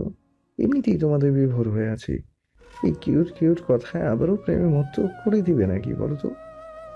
বলে এগোতে লাগলো মিহিয়ার দিকে। আদ্রের এরূপ আচরণে মিহিয়ার গালে স্পষ্টত লজ্জাভাব ফুটে উঠল। গালের দুপাশ লাল হয়ে এলো। কিন্তু পরক্ষণে আদ্রের এহেন কাণ্ড মিহিয়ার চক্ষু চরক গাছ। কারণ আদ্র ঠিক মিহির সামনের ঘোর লাগা দৃষ্টিতে দাঁড়িয়ে আছে। মিহিয়া কাঁপা কাঁপা গলায় বলল, আদ্র, কন্ট্রোল ইয়োরসেলফ। বলতেই আদ্র প্লিজ এমন করবেন না। বলতে না দিয়ে আদ্র সদ্য মিহির ভেজা চুলে নাক ডুবিয়ে দিল। অতঃপর সে হারিয়ে গেল মিহির মাঝেই। সকালবেলা জানালার ফাঁকে রোদের আলো প্রবেশ করলো ঘরে। আলোটা সরাসরি পড়লো নিতুর গায়ে। বিরক্তি নিয়ে তাকালো জানালার দিকে। তার স্বাদের ঘুমটা ভেঙে গেল বিরক্তিকর রোদের আলোতে। আড়মোড়া ভেঙে উঠে বসলো। লেয়ার কাট চুলগুলো আরেকটু উপরে করে ঝুঁটি বেঁধে ওয়াশরুমের দিকে পা বাড়াতেই তার চোখ গেল টেবিলের উপরে শ্যামবর্ণের হাস্যোজ্জ্বল তরুণীর দিকে। সদ্য ঘুম ভাঙা কাঁচা চোখে ঝাপসা লাগাতে এগিয়ে গেল সেদিকে সে। স্পষ্টতর হওয়ার সাথে সাথে মাথায় যেন আগুনের ফুলকি বয়ে গেল তার একমাত্র সম্পত্তির পাওয়ার পথের কাটা সে। হ্যাঁ, সেটা মিহিয়ার ছবি ছিল। রুমটাও ছিল মিহিয়ারই। গতকাল রাতে জার্নি করে আসার কারণে ক্লান্ত হয়ে ঘুমিয়ে পড়ছিল নিতু। তার রুমটার ঘুরে দেখা হলো না তার।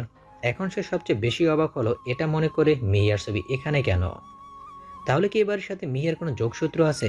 মেলাতে পারে না সে। মাথা চেপে ধরে ওয়াশরুমের দিকে পা বাড়ায়। দ্রুত ফ্রেশ হয়ে সে সোজা চলে গেল রোকেয়া বেগমের রুমে, তার মনে ঘুরপাক খাওয়া সকল প্রশ্নের জবাব পেতে। হঠাৎ রোকেয়া বেগম নিজের রুমে নিতুকে দেখে চমকে গেল। নিজেকে সামলে নিলেন। অবশ্য মাহবুব আলম নামে পরিচিত ব্যক্তিটি অনেক আগেই তাকে কাজের উদ্দেশ্যে বেরিয়ে গেল, তাই সে এই মুহূর্তে তাদের সামনে নেই। নিতু রোকেয়া বেগমকে উদ্দেশ্য করে বলা শুরু করলো, আন্টি, আমার কিছু প্রশ্ন আছে। সব জানি, আমি জানি, তবে সব কিছুর উত্তর পাবে। এখন কিছুই জিজ্ঞেস করলেও সকল প্রশ্নের উত্তর পাবে না, তাই অপেক্ষা করো, সব পেয়ে যাবে, কেমন? হুম। তবে তোমার একটা প্রশ্নের উত্তর হলো এটা মিহিয়ার বাড়ি, যাকে কিছুদিন আগে আদ্র নামে একজন সিঙ্গার প্রপোজ করেছিল হাজারো মেয়েদের ভিড়ে একটা কনসার্টে, যে কিনা বিডি ফেমাস একজন সিঙ্গার। রোকেয়া বেগমের কথা নিতে অবাক হলো, ঠিক তার পরিকল্পনার প্রধান শত্রু তার হাতের কাছে ভেবে খুশি হলো। তবে সেটা সে প্রকাশ করলো না, যেন কেউ তার কাজে বাধা হয়ে না দাঁড়ায়। নিজেকে সামলে নিয়ে হালকা এসে উত্তর দিল, থ্যাঙ্কস উত্তর দেওয়ার জন্য। চলো ব্রেকফাস্ট করে নি। আচ্ছা চলুন। দুজনেই চলে গেল নিচে ব্রেকফাস্টের উদ্দেশ্যে। রাত 12:45। আদ্রের ভাবনার ব্যস্ত মিহিয়া ভাবছে কেমন করে সে আদ্রের প্রেমে পড়ে গেল সে নিজেই জানে না। কেমন করে আদ্র তার প্রতি এত মত্ত হলো সেটাই তার অজানা। আর তার প্রতি আদ্রের এমন ভালোবাসা মেয়েকে এক অন্য জগতে হারিয়ে দেয়। হঠাৎ মেসেজের আওয়াজে ভাবনা সেট পড়ল মিহিয়ার। মোবাইলের দিকে তাকিয়ে তার ঠোঁটের কোণে হাসি ফুটে উঠল, যেটা হয়তো কারো জীবনকে ধ্বংস করতে যথেষ্ট। মেসেজ আসার ঠিক 5 মিনিট পরে ব্যক্তিটির ফোন। অবাক হলো মিহিয়া, তবে ভয় পেল যে কেউ জেনে যাবে বলে। সে চায় কথাটা যেন কেউ না জানে, তাই ভয় নিয়ে কল রিসিভ করলো। রিসিভ করা মাত্রই ওপাশ থেকে ব্যক্তিটি বলা শুরু করলো, মিহু কোথায় তুই, বাসায় নাকি? আজব ব্যাপার, রাত 12:50 আমি বাসায় না তো কি বাড়ির বাইরে থাকবো? আরে তুই তো দেখি রাখতে পারিস, জানতাম না তো। মাহিন না, তোরে হাতের কাছে পাইলে এখন আলু ভর্তা বানাতাম, তোর গুষ্টির ষষ্ঠী কিলাই আমি। আর কইতাম না বোন, মাফ কর। কেমনে মাফ করমু? ব্যাকুলের মতো কথা কেন বলস? আর কমু না, আর যেটার জন্য ফোন করছি সেটাই বলা হলো না। বলবি কেমনে? হুদাই উল্টাপাল্টা প্রশ্ন জিজ্ঞাস। আচ্ছা যাই হোক, বল কি কারণে এত জরুরি ফোন দিলি? আর মেসেজ তো দেখলাম, তাতেই তো হবে, ফোন কেন করলি? কুল, আস্তে আস্তে প্রশ্ন কর, সবকিছুর উত্তর দিব তো। বল। যে এখন ওই বাড়িতে আছে, মানে আব্বুর ছদ্মবেশে ধরে সে। মাহিনের বিশেষ ইনফরমার থেকে পাওয়া সকল অক্ষরে অক্ষরে বলে দিল। মিহিয়া ঠোঁটের কোণের হাসিটা আরো চওড়া হলো। সব শোনার পরে মিহিয়া বলল, তাহলে আমাদের পরিকল্পনা মতন এগুতে হবে। আচ্ছা এখন রাখি, তাহলে দেখে ফেলবে। বলে ফোন রাখতে আদ্র মিহিয়ার রুমে প্রবেশ করলো। সোফায় বসতে বসতে মিহিয়ার উদ্দেশ্যে বলে উঠল, কেউ দেখুক আর না দেখুক, আমি কিন্তু সবই দেখেছি আর শুনেও নিয়েছি। বাই দ্য ওয়ে, মাহিনের সাথে কথা হয় কেমনে? মানে? মিহিয়ার ভয় লাগতে লাগলো, আদ্র সব জেনে ফেললে সেটা শুনে তাহলে কি তার কাছে আদ্র বাধা হয়ে দাঁড়াবে। তার ভাবনার মাঝে আদ্র বলে উঠল, ঘাবড়ে গেছো? Don't worry, I will help you in every moment. আমি জানি তুমি হয়তো আমায় বিশ্বাস করতে পারছো না, তবে আমি তোমায় বলছি, ট্রাস্ট মি। আমি যেটুকু জানি তুমি হয়তো তাও জানো না। সো আমরা এক হয়ে কাজ করলেই কেউ আমাদের বাধা হয়ে দাঁড়াতে পারবে না। তবে একটা খবর শুনে নাও, নিতু, আই মিন তোমার কাজিন, মানে মামাতো কাজিন নিহারিকা, নিতু এখন তোমার বাসায়, যে আমাকে প্রতিনিয়ত ডিস্টার্ব করে। তাই আমাদের যৌথভাবে এক একটা খলনায়ককে কঠোর শাস্তি দিতে হবে।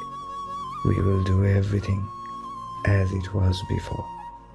I promise. মিহিয়া অবাক হয়ে আদ্রের দিকে তাকিয়ে রইল। আদ্র কি বলছে সেটা সম্পূর্ণই তার মাথার উপর দিয়ে গেছে। তবে এটা নিশ্চিত হলো যে আদ্র তাকে পাওয়ার জন্য সবকিছুই করতে পারে।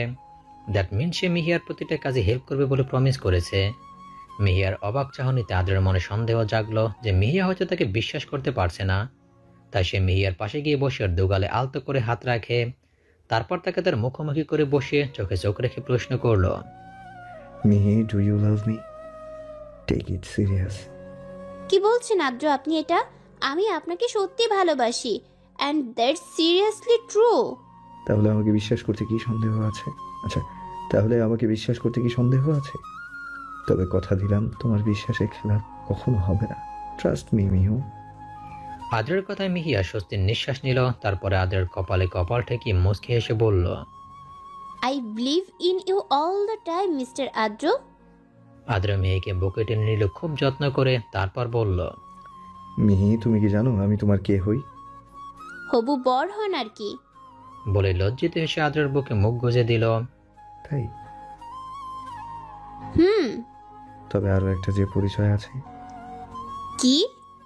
বলে অবাক হয়ে তাকালো আদ্রের দিকে। আম্মুর আপন মন সাহেলা আন্টির মেয়ে তুমি।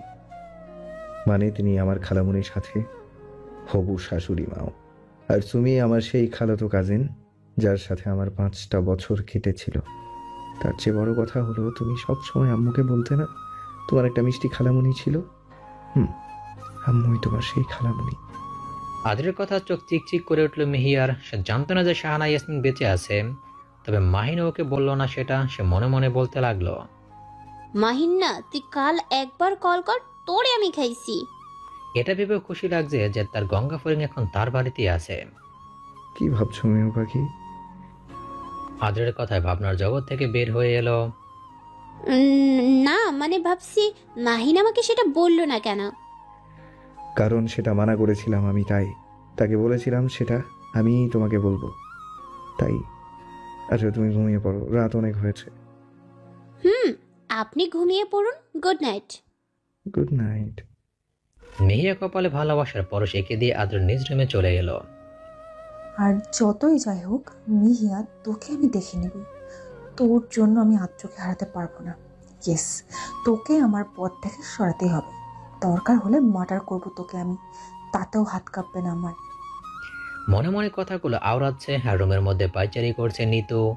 মিহিয়া যে তার আপন ফুফাতো বোন সেটা সে জানে না, যার সাথে সে ছোটবেলায় রঙিন সময় কাটিয়েছে, আজ তাকেই মারতে চাইছে। অবশ্য নিতু মিহিয়ার 2 বছরের ছোট। জন্মের পর যখন বসতে শুরু করেছিল তখন থেকে মিহি বলতে পাগল ছিল সে। আর আজ পরিস্থিতি ভিন্ন, চিনে না সে মিহিয়াকে, কারণ তার সাথে মিহিয়ার যোগাযোগ বিচ্ছিন্ন হয়েছে 16 বছরের আগে। মিষ্টিপু বলে ডাকা মেয়েটা আজ তার মিষ্টিপুকে মারতে চায়। ব্যাপারটা বেশ হাস্যকর হলো নিতুর কাছে, কিচ্ছুই মনে হলো না এই মুহূর্তে।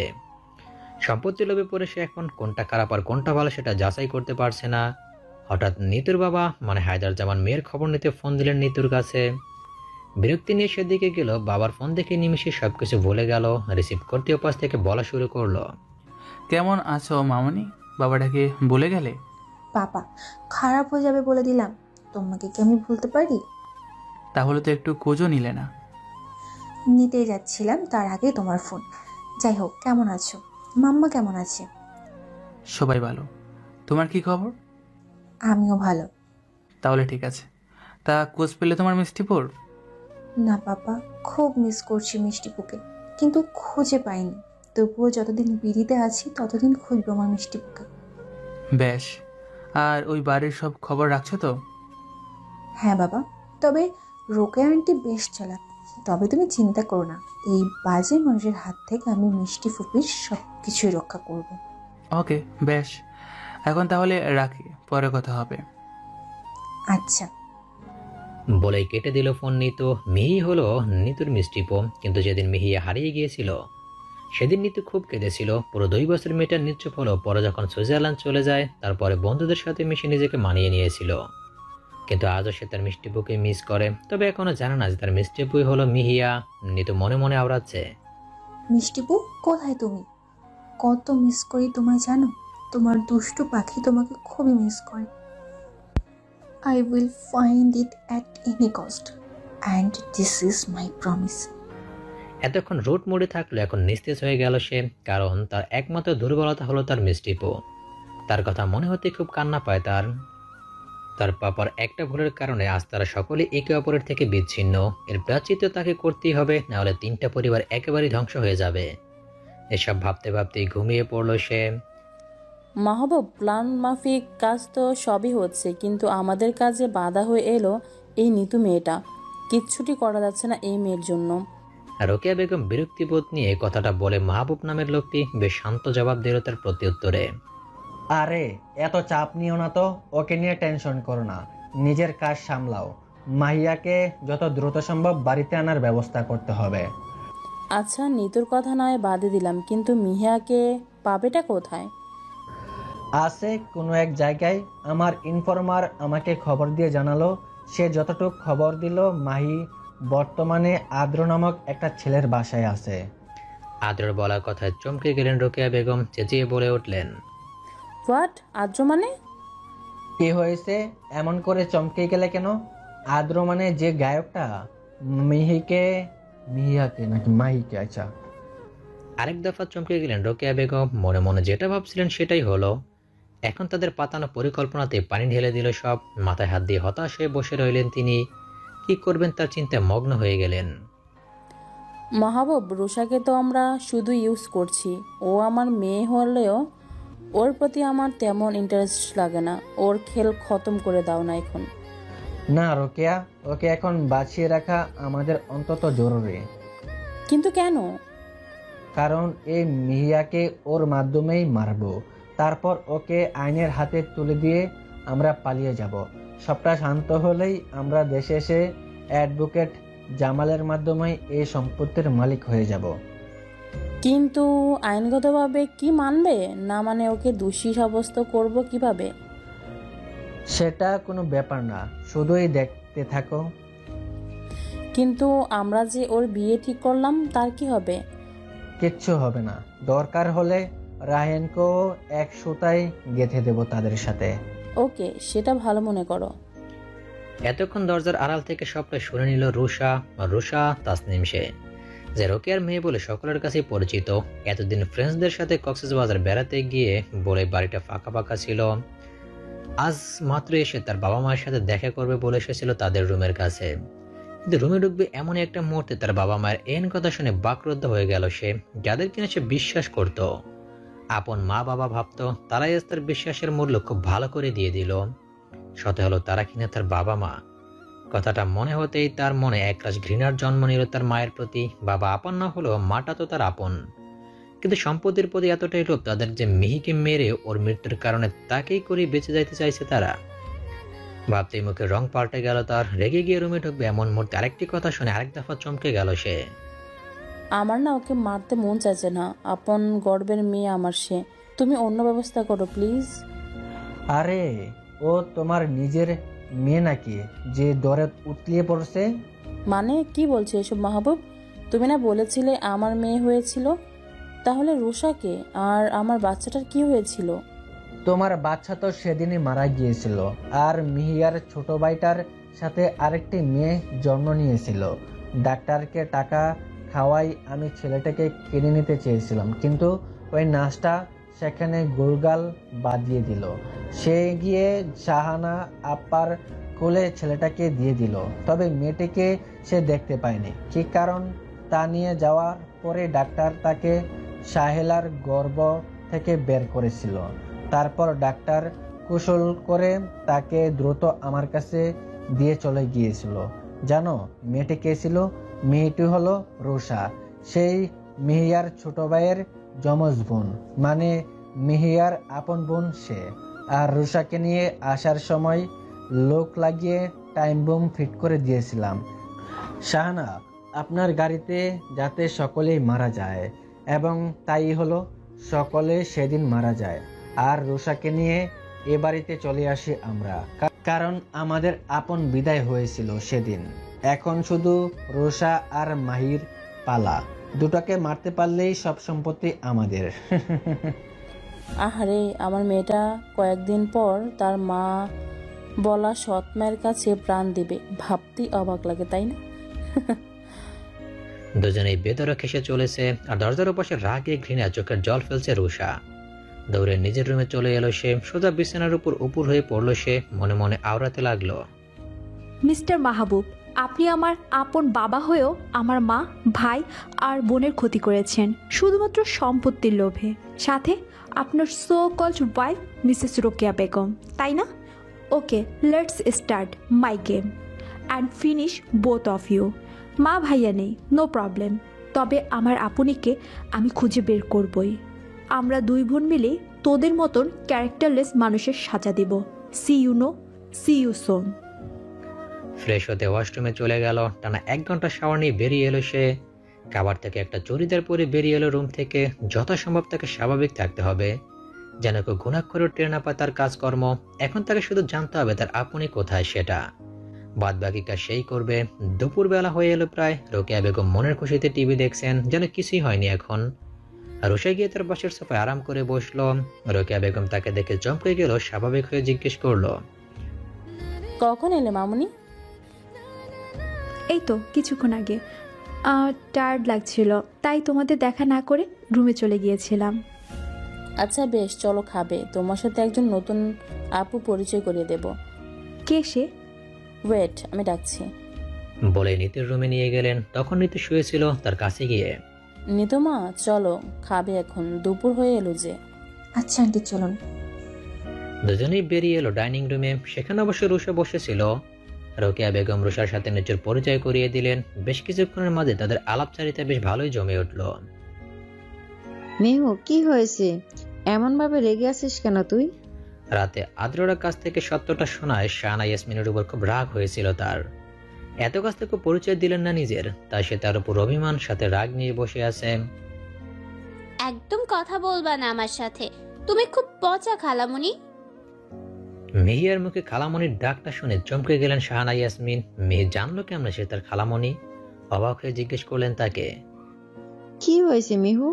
আমি একদম না, তুমিই আমার খালামণি শাহানা ইয়াসমিন, আমার আম্মু শাইলা ইয়াসমিনের একমাত্র বোন। সবটাই আমি জানি, একদম সবটাই। কথাই বলবো না তোমার সাথে। বেশ চমকে উঠলেন তিনি। অবাক হয়ে জিজ্ঞেস করলেন, কেমনে জানলি তুই? আমি বলেছি। পেছনে ফিরে আরেক দফা চমকালেন তিনি, কারণ আদ্র মুচকি হাসি দিয়ে দাঁড়িয়ে আছে। অবাকের চূড়ান্ত সীমায় পৌঁছে গেলেন মিহিয়ার কথা শুনে। আম্মু আর আব্বু এখনো বেঁচে আছেন, and now they are in Paris. খালামণি, আই নো এভরিথিং, কারণ মাহিন আমাকে সবটা বলেছে খালামণি, সাথে আদ্রও বলেছেন। মাহিনকে চেনো তো? মাথা নাড়ালেন তিনি, মানে চেনেন। অবাকের পর অবাক হচ্ছেন, যেন আজ তার অবাক হওয়ারই দিন। তবে খানিকটা স্বাভাবিক হয়ে জিজ্ঞেস করলেন তাদের, এত কিছু জানলে কেমনে তোমরা? জেনেছি কোনো এক বিশেষ মাধ্যমে, তবে সময় হলেই জানিয়ে দেব। আর মেহুমা রাগ করিস না আমার সাথে।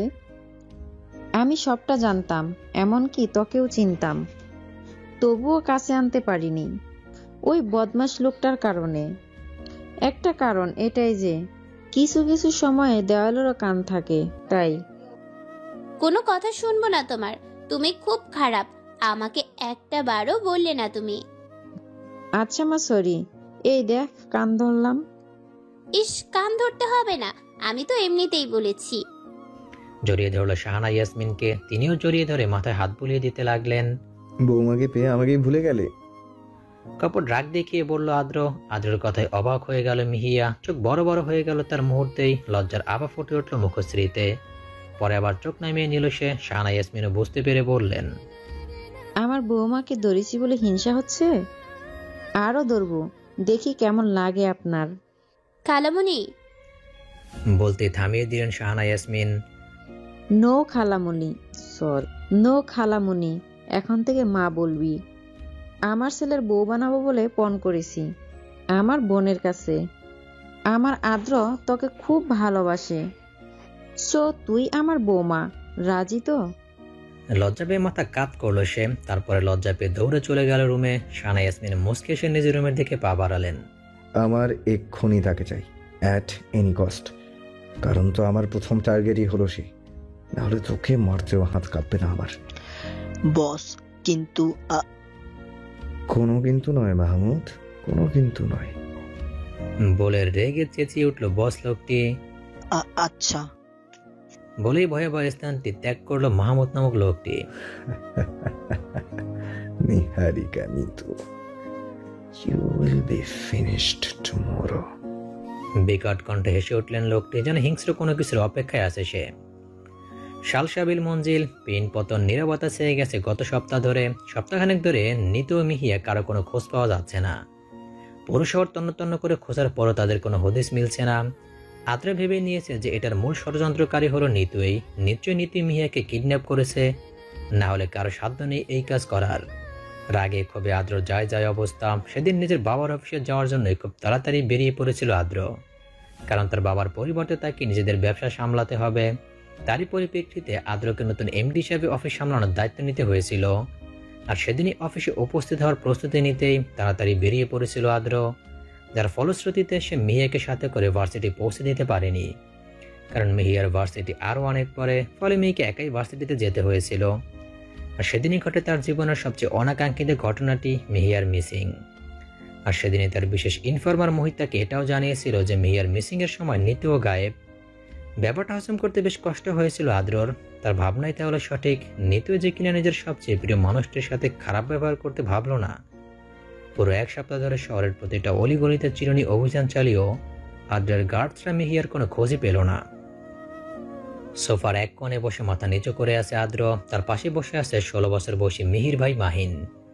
এই বয়সে যথেষ্ট চালাক আর স্ট্রং পারসন সে। নিজের পড়ালেখার পাশাপাশি প্যারিসে নিজস্ব ব্যবসা সামলায় এক হাতেই। হ্যাঁ, মিহিয়ার মিসিং শুনে হন্তদন্ত হয়ে কাল বিলম্ব না করেই আপন ফ্যামিলিকে নিয়ে বিড়িতে চলে আসে সে। ছোট হলেও তার বুদ্ধিমত্তা ঠিক বড়দেরও হার মানাবে। মিহিয়ার মা সাহেলা ইয়াসমিন, বাবা মাহবুব আলম চুপচাপ গভীর চিন্তায় মগ্ন হয়ে আছেন। তাদের আদরের মেয়ে কিনা শেষে কিডন্যাপিং এর শিকার হলো। শাহানা ইয়াসমিন বারবার কান্নায় ভেঙে পড়ছেন। আপন মেয়ের মতনই মিহিকে ভালোবাসতেন তিনি, আর সেই কিনা এখন মিসিং। আদ্রের কাঁধে হাত চাপা দিল মাহিন। আদ্র চোখ তুলে তাকালো তার দিকে। জিজুই আমার মনে হয় কোনো পর্চার শত্রুই আপনিকে কিডন্যাপ করেছে। আই হোপ আমাদেরই একজন কাছের মানুষ হতে পারে সে। মাহিনের কথাটা নিয়ে এখন বেশ চিন্তায় পড়ে গেল আদ্র। মাহিনের কথার ভিত্তিতে চিন্তা করে বলতে লাগলো, কে হতে পারে সে? মিহিকে কিডন্যাপ করে তার কি বা লাভ হবে? আর নিতু, সেই বা কি ক্ষতি করলো এই কিডন্যাপারের? আর তুমি বলছো আমাদের কাছের মানুষ। আই থিঙ্ক আমাদের কাছের মানুষের মধ্যে কিন্তু নিতুও পড়ে। না জিজুই, নিতু আপু এই কাজ করবে বলে মনে হয় না। তাহলে কে হতে পারে? তাদের কথার মাঝে আদ্রের ফোনটা বেজে উঠল। সকলের মনোযোগের কেন্দ্রবিন্দু এখন আদ্র। ফোনটা রিসিভ করতে ওপাশ থেকে নিতুর কান্নাজড়িত আওয়াজ ভেসে আসলো। আদ্র ভাইয়া, আমাকে আর মিষ্টিকে বাঁচান, ওরা আমাদের মেরে ফেলবে। নিতুর মুখ থেকে ভাইয়া ডাক শুনে বেশ অবাক হলো আদ্র। যে মেয়ে তাকে বেবি জানার কত নামে ডাকতো, সেই মেয়ে কিনা ভাইয়া বলে ডাকছে। What an amazing thing. যাই হোক, আদ্র ব্যস্ততা নিয়ে জিজ্ঞেস করলো, কোথায় তোমরা? আমরা জানি না, আপনি পারলে এই নম্বর ট্রেস করে চলে আসুন প্লিজ। ওরা আপনিকে খুব মেরেছে। নিতুর কথা শুনে মুহূর্তে আদ্রের মাথায় আগুন ধরে গেল। কপালে সবুজ রগগুলো স্পষ্ট থেকে স্পষ্টতর হয়ে উঠছে। দাঁতের দাঁত চেপে নিতুকে বলল, প্রত্যেকটার অবস্থা খারাপ করে দেবো আমি। আমার শ্যামা পাখির গায়ে হাত উঠানোর প্রতিদান ওদের দিতেই হবে। আর এটা কার মোবাইল? আমাদের একটা রুমে বন্দি করে রেখেছিল এই 1 সপ্তাহ ধরে। তাদের বস আসলে আমাদের মারবে। দরজার আড়ালে সবটাই শুনেছি আমি। আর কিছুক্ষণ আগে এই রুমে এসেছে একজন। তাকে আপনি পেছন থেকে একটা গাছের টুকরো দিয়ে আঘাত করার সাথে সাথে পুরো অজ্ঞান হয়ে যায়। আর বলতে পারলো না তার আগেই মোবাইলের চার্জ শেষ, অফ হয়ে গেল মোবাইল। ও শিট, মোবাইল বন্ধ হয়ে গেল। কেমন আছেন আপনি? ওদের অবস্থা ভালো নেই। তুমি এক কাজ করো। কি কাজ জিজুই? এই নম্বরের সকল লিস্ট চেক করে তার একটা নম্বরকে ট্রেস করতে হবে আমাদের। তাহলেই আমরা মিহুদের খোঁজ সহজে পেয়ে যাব। ওয়েট ওয়ালি 5 মিনিটস, আমি এক্ষুনি করছি, সবটাই আমি পারবো। বলে নিজের ল্যাপটপ নিয়ে বসে পড়লো মাহিন। এসব কাজে একদমই ফাস্ট বললে চলে তাকে। মিষ্টিপু এখন কেমন হবে? জানি না রে বোন, তবে দেখবি আদ্র ঠিকই খুঁজে নেবেন আমাদের। তাই যেন হয়। আমি খুব খুশি যে মরার আগে হলেও আমার মিষ্টিপুকে আমার কাছে পেয়েছি। চুপ, মৃত্যুর কথা একদমই নয়, দেখবি। কিছু দেখতে হবে না মিহিয়া। পেছন ফিরে কথাটি বলা মানুষটার দিকে নজর দিতে চমকে গেল নিতু মিহিয়া দুজনেই। কারণ তাদের সামনে মিহিয়ার আপন ফুপা খালেদ চৌধুরী দাঁড়িয়ে আছে। ফুপা আপনি? হুশ, কিসের ফুফা? কে ফুফা? ফুফা? জীবনের শেষ মুহূর্তে এসে কি বলবি বলে ফেল। কয়েক ঘন্টা পর তোরা শেষ। তোদের দুজনকে মেরেই তোদের সকল সম্পত্তির মালিক হব আমি। কারণ হায়দার আর মাহবুব তোদের নামই সকল সম্পত্তির দলিল করে দিয়েছে। খালেদ চৌধুরীর কথা আবারও অবাক হলো তারা। সে কেমনে জানলো এসব? নিতু কান্নাজড়িত কণ্ঠে বলে, ফুপা প্লিজ আপনি আমাকে যা করার করুন, আপুনিকে ছেড়ে দিন। ওর কোনো ক্ষতি করবেন না প্লিজ। সেটা কি তোর কাছে থেকে শুনতে হবে আমায়? নিতুর চুলগুলো মুঠি করে ধরে এই কথাগুলো বললেন খালেদ চৌধুরী। পাশ থেকে বেরিয়ে এলেন মাহবুব আলম। তাকে দেখে নিতু মিহিয়া চমকে গেল। মিহি বুঝতে পারলো সে তার বাবা নয়, কালপ্রিট আসলটাই। সে মিহিয়ার কাছে এসে বলতে লাগলো, দেখলেন মিহু, নিজের মেয়েকে মারতেও আমার হাত কাঁপে না। মিহি একটা তাসলিলের হাসি দিয়ে বলল, মাহমুদ আঙ্কেল, আপনি কি ভেবেছেন সকলেই অবলা? আপনাকে কেউ চিনুক আর না চিনুক, আমি ঠিকই চিনতে পেরেছি। কারণ প্রতিটা গল্পের একজন মূল খলনায়ক থাকে, আর আমার গল্পের মূল খলনায়কটাই যে আপনি। মাহবুব আলম বুঝতে পারলো মিহিয়ার সবটা জানা হয়ে গেছে, কোনো কিছুই তো অজানা নয়। তবে কি রুষাটাও জানে? আপনি যে আমার বাবার যমজ ভাই সেটা আমিই জানি। দুশ্চরিত্রের কারণে আপনাকে দাদুই বাড়ি থেকে বের করে দিয়েছিল, বুঝলেন? বেশি জেনে ফেললে মাহিয়া, জানো তো অতিরিক্ত কোনো জিনিস ভালো না, ঠিক অতিরিক্ত কোনো কিছু জানাও ভালো না। আমার কাছে অতিরিক্ত কোনো কিছু জানার ফল হলো মৃত্যু। মৃত্যুর জন্য তৈরি হয়ে যাও। বেশ, দেখা যাক কে মরে আর কে বাঁচে। বিশ্বাসঘাতকতার ফল আপনিও পাবেন মিস্টার খালেদ চৌধুরী। খালেদ চৌধুরীর দিকে আঙুল তুলে বলল মিহিয়া। এই খালেদ চৌধুরীকে মারবে এমন জীব এখন পৃথিবীতে আগমন হয়নি মিহুমা। ব্যঙ্গাত্মকমূলক হাসি দিল খালেদ চৌধুরী। তাদের কথার মাঝে নিতু বলে উঠল, কি ভেবেছেন মিস্টার? আপনারা যাই বলবেন তাই হবে? মাহমুদ আঙ্কেল কিডন্যাপিং এর আগের রাতে করিডোরে বসে যখন বধ সম্বোধন করে আপনার সাথে কথা বলছিলেন, তখন আমি সবটা শুনে ফেলি। আর উনি যে মিষ্টিপুর বাবা নন সেটাও জানতে পেরেছিলাম সেই দিন। আর সেই দিনই নিজের ইচ্ছে ধরা দিয়েছিলাম আমি। কেন জানেন? কারণ আমার মিষ্টিপুকে যে দেখতে পারি। কিন্তু সেখানে মিহিপু দেখে বুঝতে পারলাম রোকেয়া আন্টি কেন আমার কাছ থেকে সবটা লুকিয়েছিল। আর আপনি যে রোকেয়া আন্টিকে ঠকাচ্ছেন সেটাও জানি আমি। অনেক বেশি জেনে নিলে দুজনে। বাহ ভাই ভাই পৃথিবী। বলে মাহমুদ আলম গুলি চালিয়ে দিলেন প্রথমে মিহিয়ার উপরে, যেটা সোজা এপর ওপর করে দিল মিহিয়ার দেহ। সেটা দেখে নিতু চিৎকার দিয়ে উঠল। মিষ্টিপু বলেই কান্নায় ভেঙে পড়ল নিতু। মিষ্টিপু প্লিজ চোখ খোলো, দেখো তোমার দুষ্টু পাখি ডাকছে তোমাকে। ও মিষ্টিপু। বলে জ্ঞান হারিয়ে নিস্তেজ হয়ে গেল নিতু। নিতু এমনিতেই রক্তে ফোবিয়া আছে, রক্ত দেখলে সে ভয় সেন্সলেস হয়ে যায়। তার উপর আজ নিজের সাথে যুদ্ধ করে প্রাণপণে ডেকে নিয়েছে মিহিকে, কিন্তু কোনো লাভ হলোই না। ডেকে ওর চোখ খোলাতে পারেনি নিতু, শেষে নিজেই সেন্সলেস হয়ে যায়। মাহবুব, আমার মনে হয় মিহিয়া মারা গেছে, তবু ওর পালস চেক করে আইডেন্টিফাই করতে হবে। জি আমি দেখেছি। মাহবুব আলম মিহিয়ার পালস চেক করার পর নিশ্চিত হলো মিহিয়া এখনো বেঁচে আছে। তারপর নিঃশ্বাস চলছে খুব ধীর গতিতে। এর মাঝে এসে উপস্থিত হলো আদ্র, মাহিন, রুষা আর রুষার ফিয়ান্সে রায়ান। তাদের সাথে তাদের গার্ডসরাও আছে। আদ্রের গার্ডসরা মাহবুব আলমকে সবকটা গার্ডসকে মেরে ভিতরে প্রবেশ করলো। মাহবুব আলমদের গার্ডস আর অবশিষ্ট নেই যে তাদের রক্ষা করবে। আদ্র মিহিকে এভাবে পড়ে থাকতে দেখে দৌড়ে যেতে নিলে মাহিন আটকে ধরে তাকে। চোখের ভাষায় বুঝিয়ে দিল তাদের এখন কি করতে হবে। মাহমুদ আলম আর খালেদ চৌধুরী তারা দুজনেই তাদের নিজেদের স্বার্থের চিন্তা এতটাই মগ্ন ছিল যে তাদের পাশে কারো উপস্থিতি পর্যন্ত টের পায়নি। মাহিন প্রথমে খালেদ চৌধুরীর বন্দুক নিয়ে নিল, সেটা আদ্রের হাতে জমা দিল।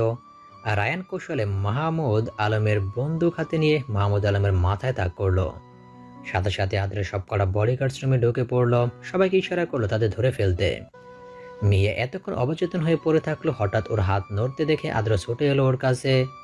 রুমে কাউকে ঢুকতে দেখে চমকে গেল তারা। চারিদিকে তাকাতে বিস্ফোরিত হয়ে গেল তাদের চোখ, কারণ কম হলো 20 জনের বেশি সাদা পোশাক পরিহিত বলিষ্ঠ মানব তাদের দিকে বন্দুক তাক করে আছে।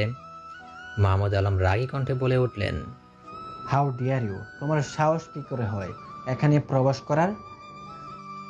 মিস্টার মাহবুব আলম, আপনার সাথে কথা বলার কোনো ইচ্ছে আমার নেই আপাতত, বরং কোর্টে দেখা হবে। বলে গার্ডসদের নির্দেশ দিলে ওরা দুজনকে ধরে নিয়ে যেতে। সাথে সাথে গর্জে উঠল খালেদ চৌধুরী, এই ছেলে, তোর সাহস তো কম না, চিনিস আমি কে? বাঘ নাকি? ভয় পেয়ে গেলাম। জানেন কিনা জানি না, ছোঁচ মেরে হাত নোংরা করার মানুষ আমি নই। So guards take them. বলে গার্ডসদের ইশারা করা মাত্র সকলে তাদের দুজনকে নিয়ে চলে গেল। জিজুই, আপুনিকে তাড়াতাড়ি নিয়ে চলো প্লিজ, ওর থেকে প্রচুর পরিমাণে ব্লাডিং হচ্ছে। না মাহিন ভাই, আমার আমার সময় শেষ, প্লিজ আদ্র আমাকে মাফ করে দিবেন। আর বলতে পারলেন না, নিস্তেজ হয়ে গেল মিহিয়া। আপনি বলে ফুপিয়ে কেঁদে উঠল মাহিন আর রোষা দুজনেই। আদ্র ধমক দিয়ে থামিয়ে দিয়ে বলল, বলে মাহিনকে তাড়া দিল রায়ান। তারপর আদ্র মিহিয়াকে পাজা কোলে করে নিয়ে বাইরে বের হয়ে এলো। রোষা আর মাহিনকে নিতুকে ধরে গাড়িতে নিয়ে বসিয়ে দিয়ে আদ্রকে বলল মিহিয়াকে নিয়ে আসতে গাড়িতে। আদ্র মিহিয়ার মাথাটা রোষার কোলে দিল ভালো করে শুয়ে। তার আগে নিজের শার্টটা খুলে মিহিয়ার ক্ষতস্থানে শক্ত করে বেঁধে দিল যাতে কোনো রকম ব্লাডিং বন্ধ হয়। তারপর সোজা ড্রাইভিং সিটে বসে গাড়ির সর্বোচ্চ গতিতে চালাতে শুরু করলো। তার মাথায় একটা চিন্তা, সেটা হলো তার প্রেয়সীকে বাঁচাতেই হবে, সেটা হোক যে কোনো মূল্যেই। 47 মিনিটে তারা মিহিয়া আর নিতুকে নিয়ে হসপিটালে পৌঁছে যায়। তারপরে মিহিয়াকে নিয়ে পাজা কোলে করে আদ্রের ভিতরে ঢুকে পড়লো। ডাক্তারকে আগে ইনফর্ম করে রেখেছে, তাই আর বেগ পেতে হলো না, সরাসরি মিহিয়াকে ওটিতে নিয়ে যাওয়া হলো। আজ তার কারণেই তার প্রেয়সীর এই অবস্থা। মিহিয়ার কিছু হয়ে গেলে আদ্র নিজেকে কিছুতেই ক্ষমা করতে পারবে না, কিছুতেই না। আজ যদি রুষা সময় মতো না আসতো, হয়তো মিহিয়া আর নিতু দুজনের কাউকেই খুঁজে পাওয়া মুশকিল হয়ে যেত, হয়তো কাউকেই খুঁজে পাওয়া যেত না। আর একমাত্র রুষাই তাদের হেল্প করেছিল মিহিয়া নিতুকে খুঁজে বের করার জন্য। আদ্র বসে বসে সেই কথাই ভাবছে, ফ্ল্যাশব্যাক। আদ্র আর মাহিন যখন কোনো মতেই মিহিয়ার নিতুদের নম্বরের সাথে কন্ট্যাক্ট করতে পারছিল না, ঠিক তখনই মিহিয়ার ফোনে একটা কল আসে, যেটা মিহিয়ার নিজের মোবাইল ছিল। কারণ মিহিয়া যেদিন কিডন্যাপ হয়েছিল সেদিনই ভুল করে মোবাইল রেখে চলে যায়, আর সেটা এখন আদ্রের হাতে। আদ্র কলটা রিসিভ করা মাত্র একটা মেয়ের কান্নাজড়িত কণ্ঠ ভেসে আসলো। আপনি কি বাঁচান প্লিজ, ও ও খুব বিপদে আছে, সাথে নিতুপো আছে, প্লিজ ওদের বাঁচান। রুষা বিশ্বাস নিয়ে ফোন দিয়েছিল, কারণ তার বিশ্বাস ছিল মিহিয়া তার ফোন বাড়িতেই রেখে যাবে। তুমি কে? আমি রুষা, আপনি ছোট বোনটা, প্লিজ আপনি কি বাঁচান। ওদের খোঁজই পাওয়া যাচ্ছে না। আপনি এই নাম্বারটা ট্রেস করুন প্লিজ, ওরা এখন যেখানে আছে আমরা ঠিক সেখানেই আছে, কিন্তু ওদের আড়ালে। জলদি আপনারা এখানে চলে আসুন, যে কোনো মুহূর্তে আপনি কি মেরে ফেলতে পারে, ওরা খুব হিংস্র। এক্ষুনি আসি আমরা, তুমি জাস্ট একটু সময় ওয়েট করো। জি। বলেই কাঁদতে কাঁদতে সেখানে বসে পড়ে, মনে মনে বলছে, এখন পরীক্ষায় ফেললে গো আল্লাহ, আমার লক্ষ্মী আপনিকে, সে আমার আপন বোন হয় সত্য, আমি তাকে চিনতে পারলাম না। আপন বোনকেও কষ্ট দিতে ভুলিনি আমি। আপনের জায়গায় আজ আমি থাকলে হতো ভালোই হতো। আমার আপনিটা আজ মৃত্যুর সাথে লড়াই করছে। আল্লাহ গো, তুমি আপনিকে সুস্থভাবে ফিরিয়ে দাও। বলে হেসকি তুলে কান্না করতে লাগলো। বলেই রুষার মাথায় হাত বুলিয়ে দিতে লাগলো রায়ান। নিজের কাজে আজ অনুতপ্ত সে, তাই তো আজ নিজের সর্বোচ্চ দিয়ে চেষ্টা করছে মিহিয়াকে বাঁচাতে। তাই যেন হয়, আপনি ছাড়া আমার আর কেউ নেই রায়ান। সবাইকে মেরে ফেলেছে ওই নরপশুটা, আমার মা বাবা ভাই সবাইকে মেরে ফেলেছে। তারা অন্যদিকে মুখ করেছিল বলে আদ্রা তাদের দেখতে পায়নি। অপরিচিত কারো হাত কাঁধে পেয়ে মাথা তুলে তাকাতে আদ্রকে দেখতে পেল রায়ান। সসম্মানে উঠে দাঁড়ালো সে। তার দেখা দেখি রুষা উঠে দাঁড়ালো। রুষা গিয়ে আদ্রকে জড়িয়ে ধরে কান্না করতে করতে বলল, আদ্র ভাইয়া প্লিজ আপনিকে বাঁচান, ওরা খুব হিংস্র, ওদিকেই ওরা, ওই যে ওদের গার্ডস। বলে আঙুল দিয়ে ইশারা করলো রুষা। আদ্র রুষার ইশারা করার স্থানে তাকে দেখতে পেল কিছু গার্ডস, তবে আদ্রের গার্ডসদের তুলনায় নগণ্য। সে তার গার্ডসদের কয়েকজনকে অর্ডার করলো স্নাইপার দিয়ে ওদের উড়িয়ে দিতে। মিয়াকে বাঁচাতে যদি ওকে হিংস্র হতে হয় তবে সে হিংস্র হবেই। তারপরে যখন গার্ডসরা তাদের কাজ সম্পূর্ণ করলো, আদ্ররা সেখানে গিয়ে ভিতরে প্রবেশ করতে গুলির আওয়াজ শুনতে পেল।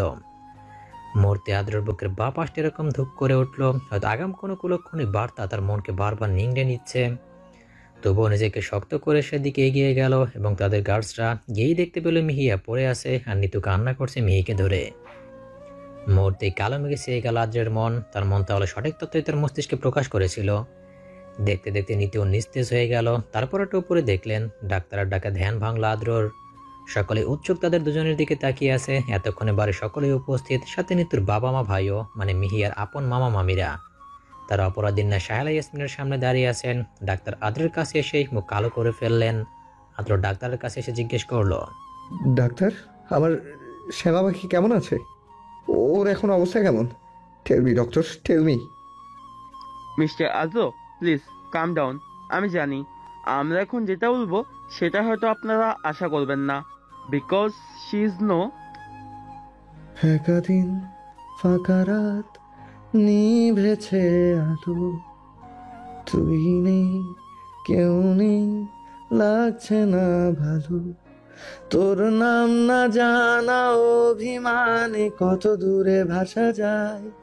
আমি চাইছি তবু পারছি না তো থামাতে আমায়। একাদিন ফাঁকা রাত নিভেছে আলো, তুই নেই, কেউ নেই, লাগছে না ভালো।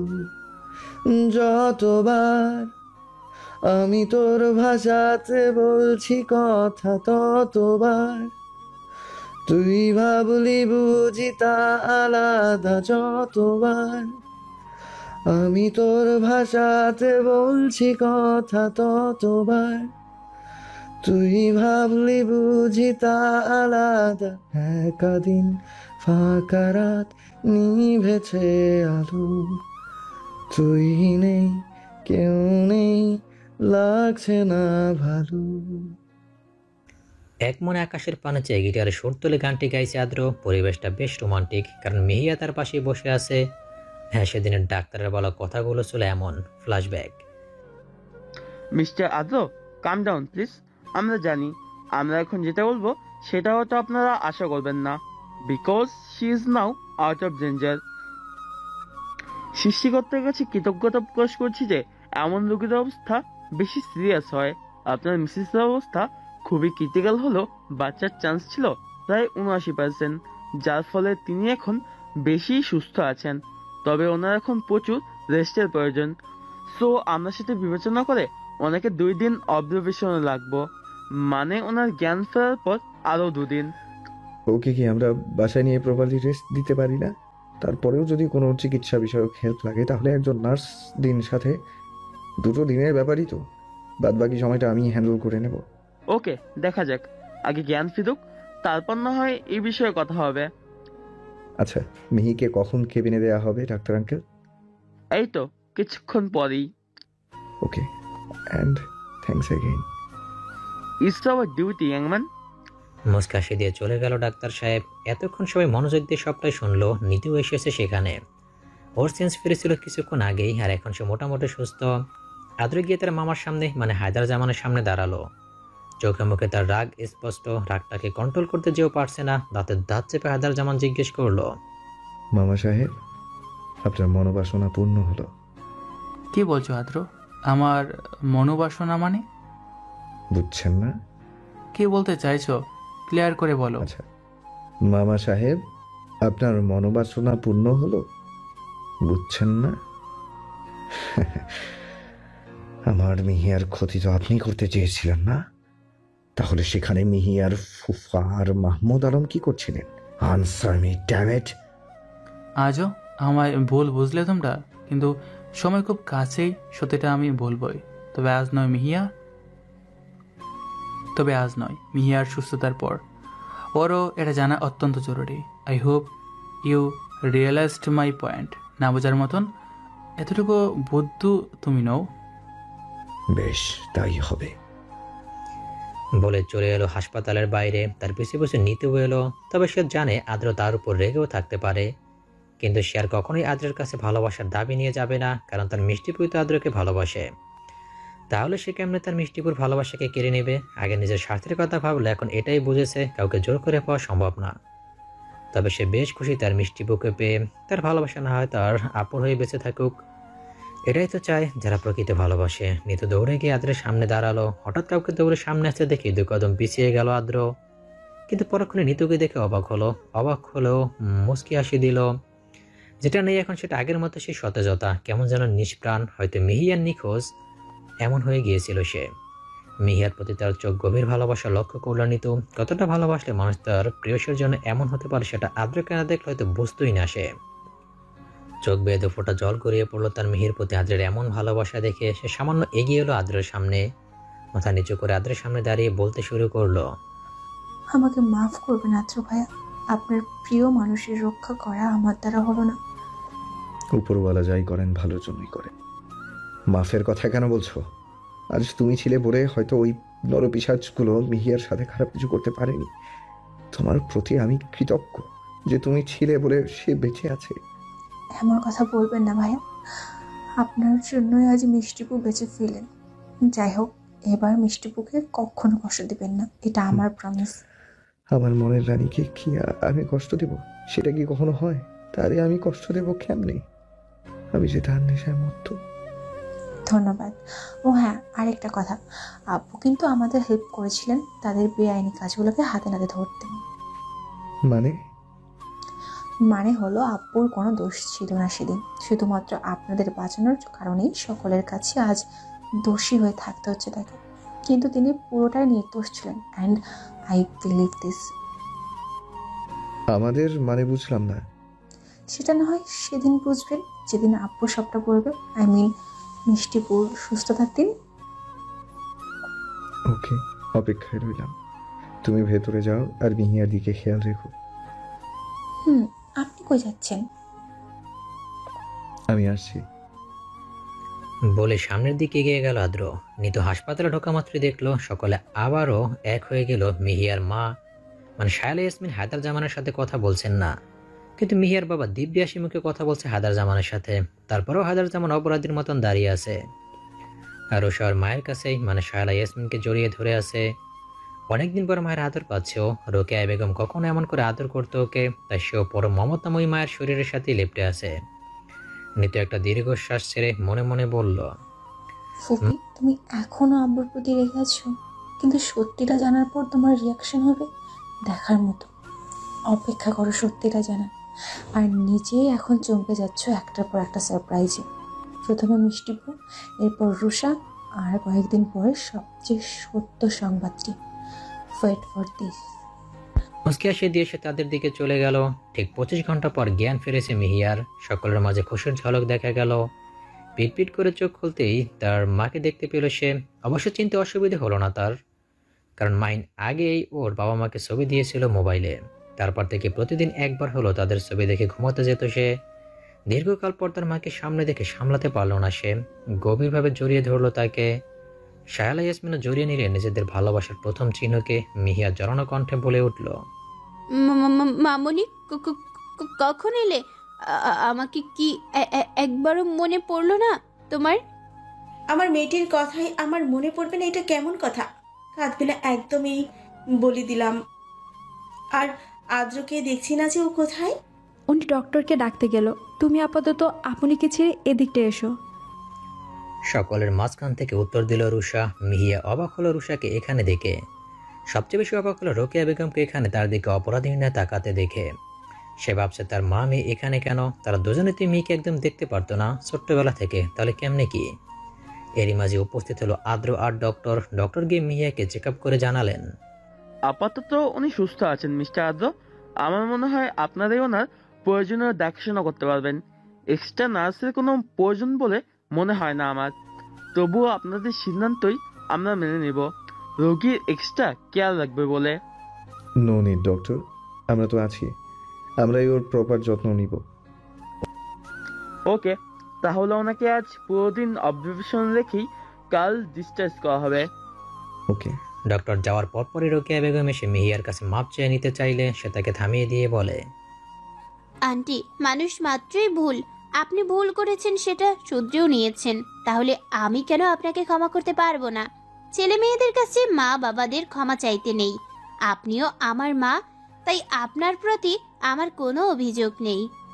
মিহিয়ার কথায় আর কিছু বলতে পারলেন না রোকেয়া বেগম। মেয়েটা সত্যি বড্ড ভালো, যেটা বাস্তবে হতে নেই। এই বড্ড ভালো মানুষগুলি পৃথিবীতে শুধু ঠকতে শিখেছে।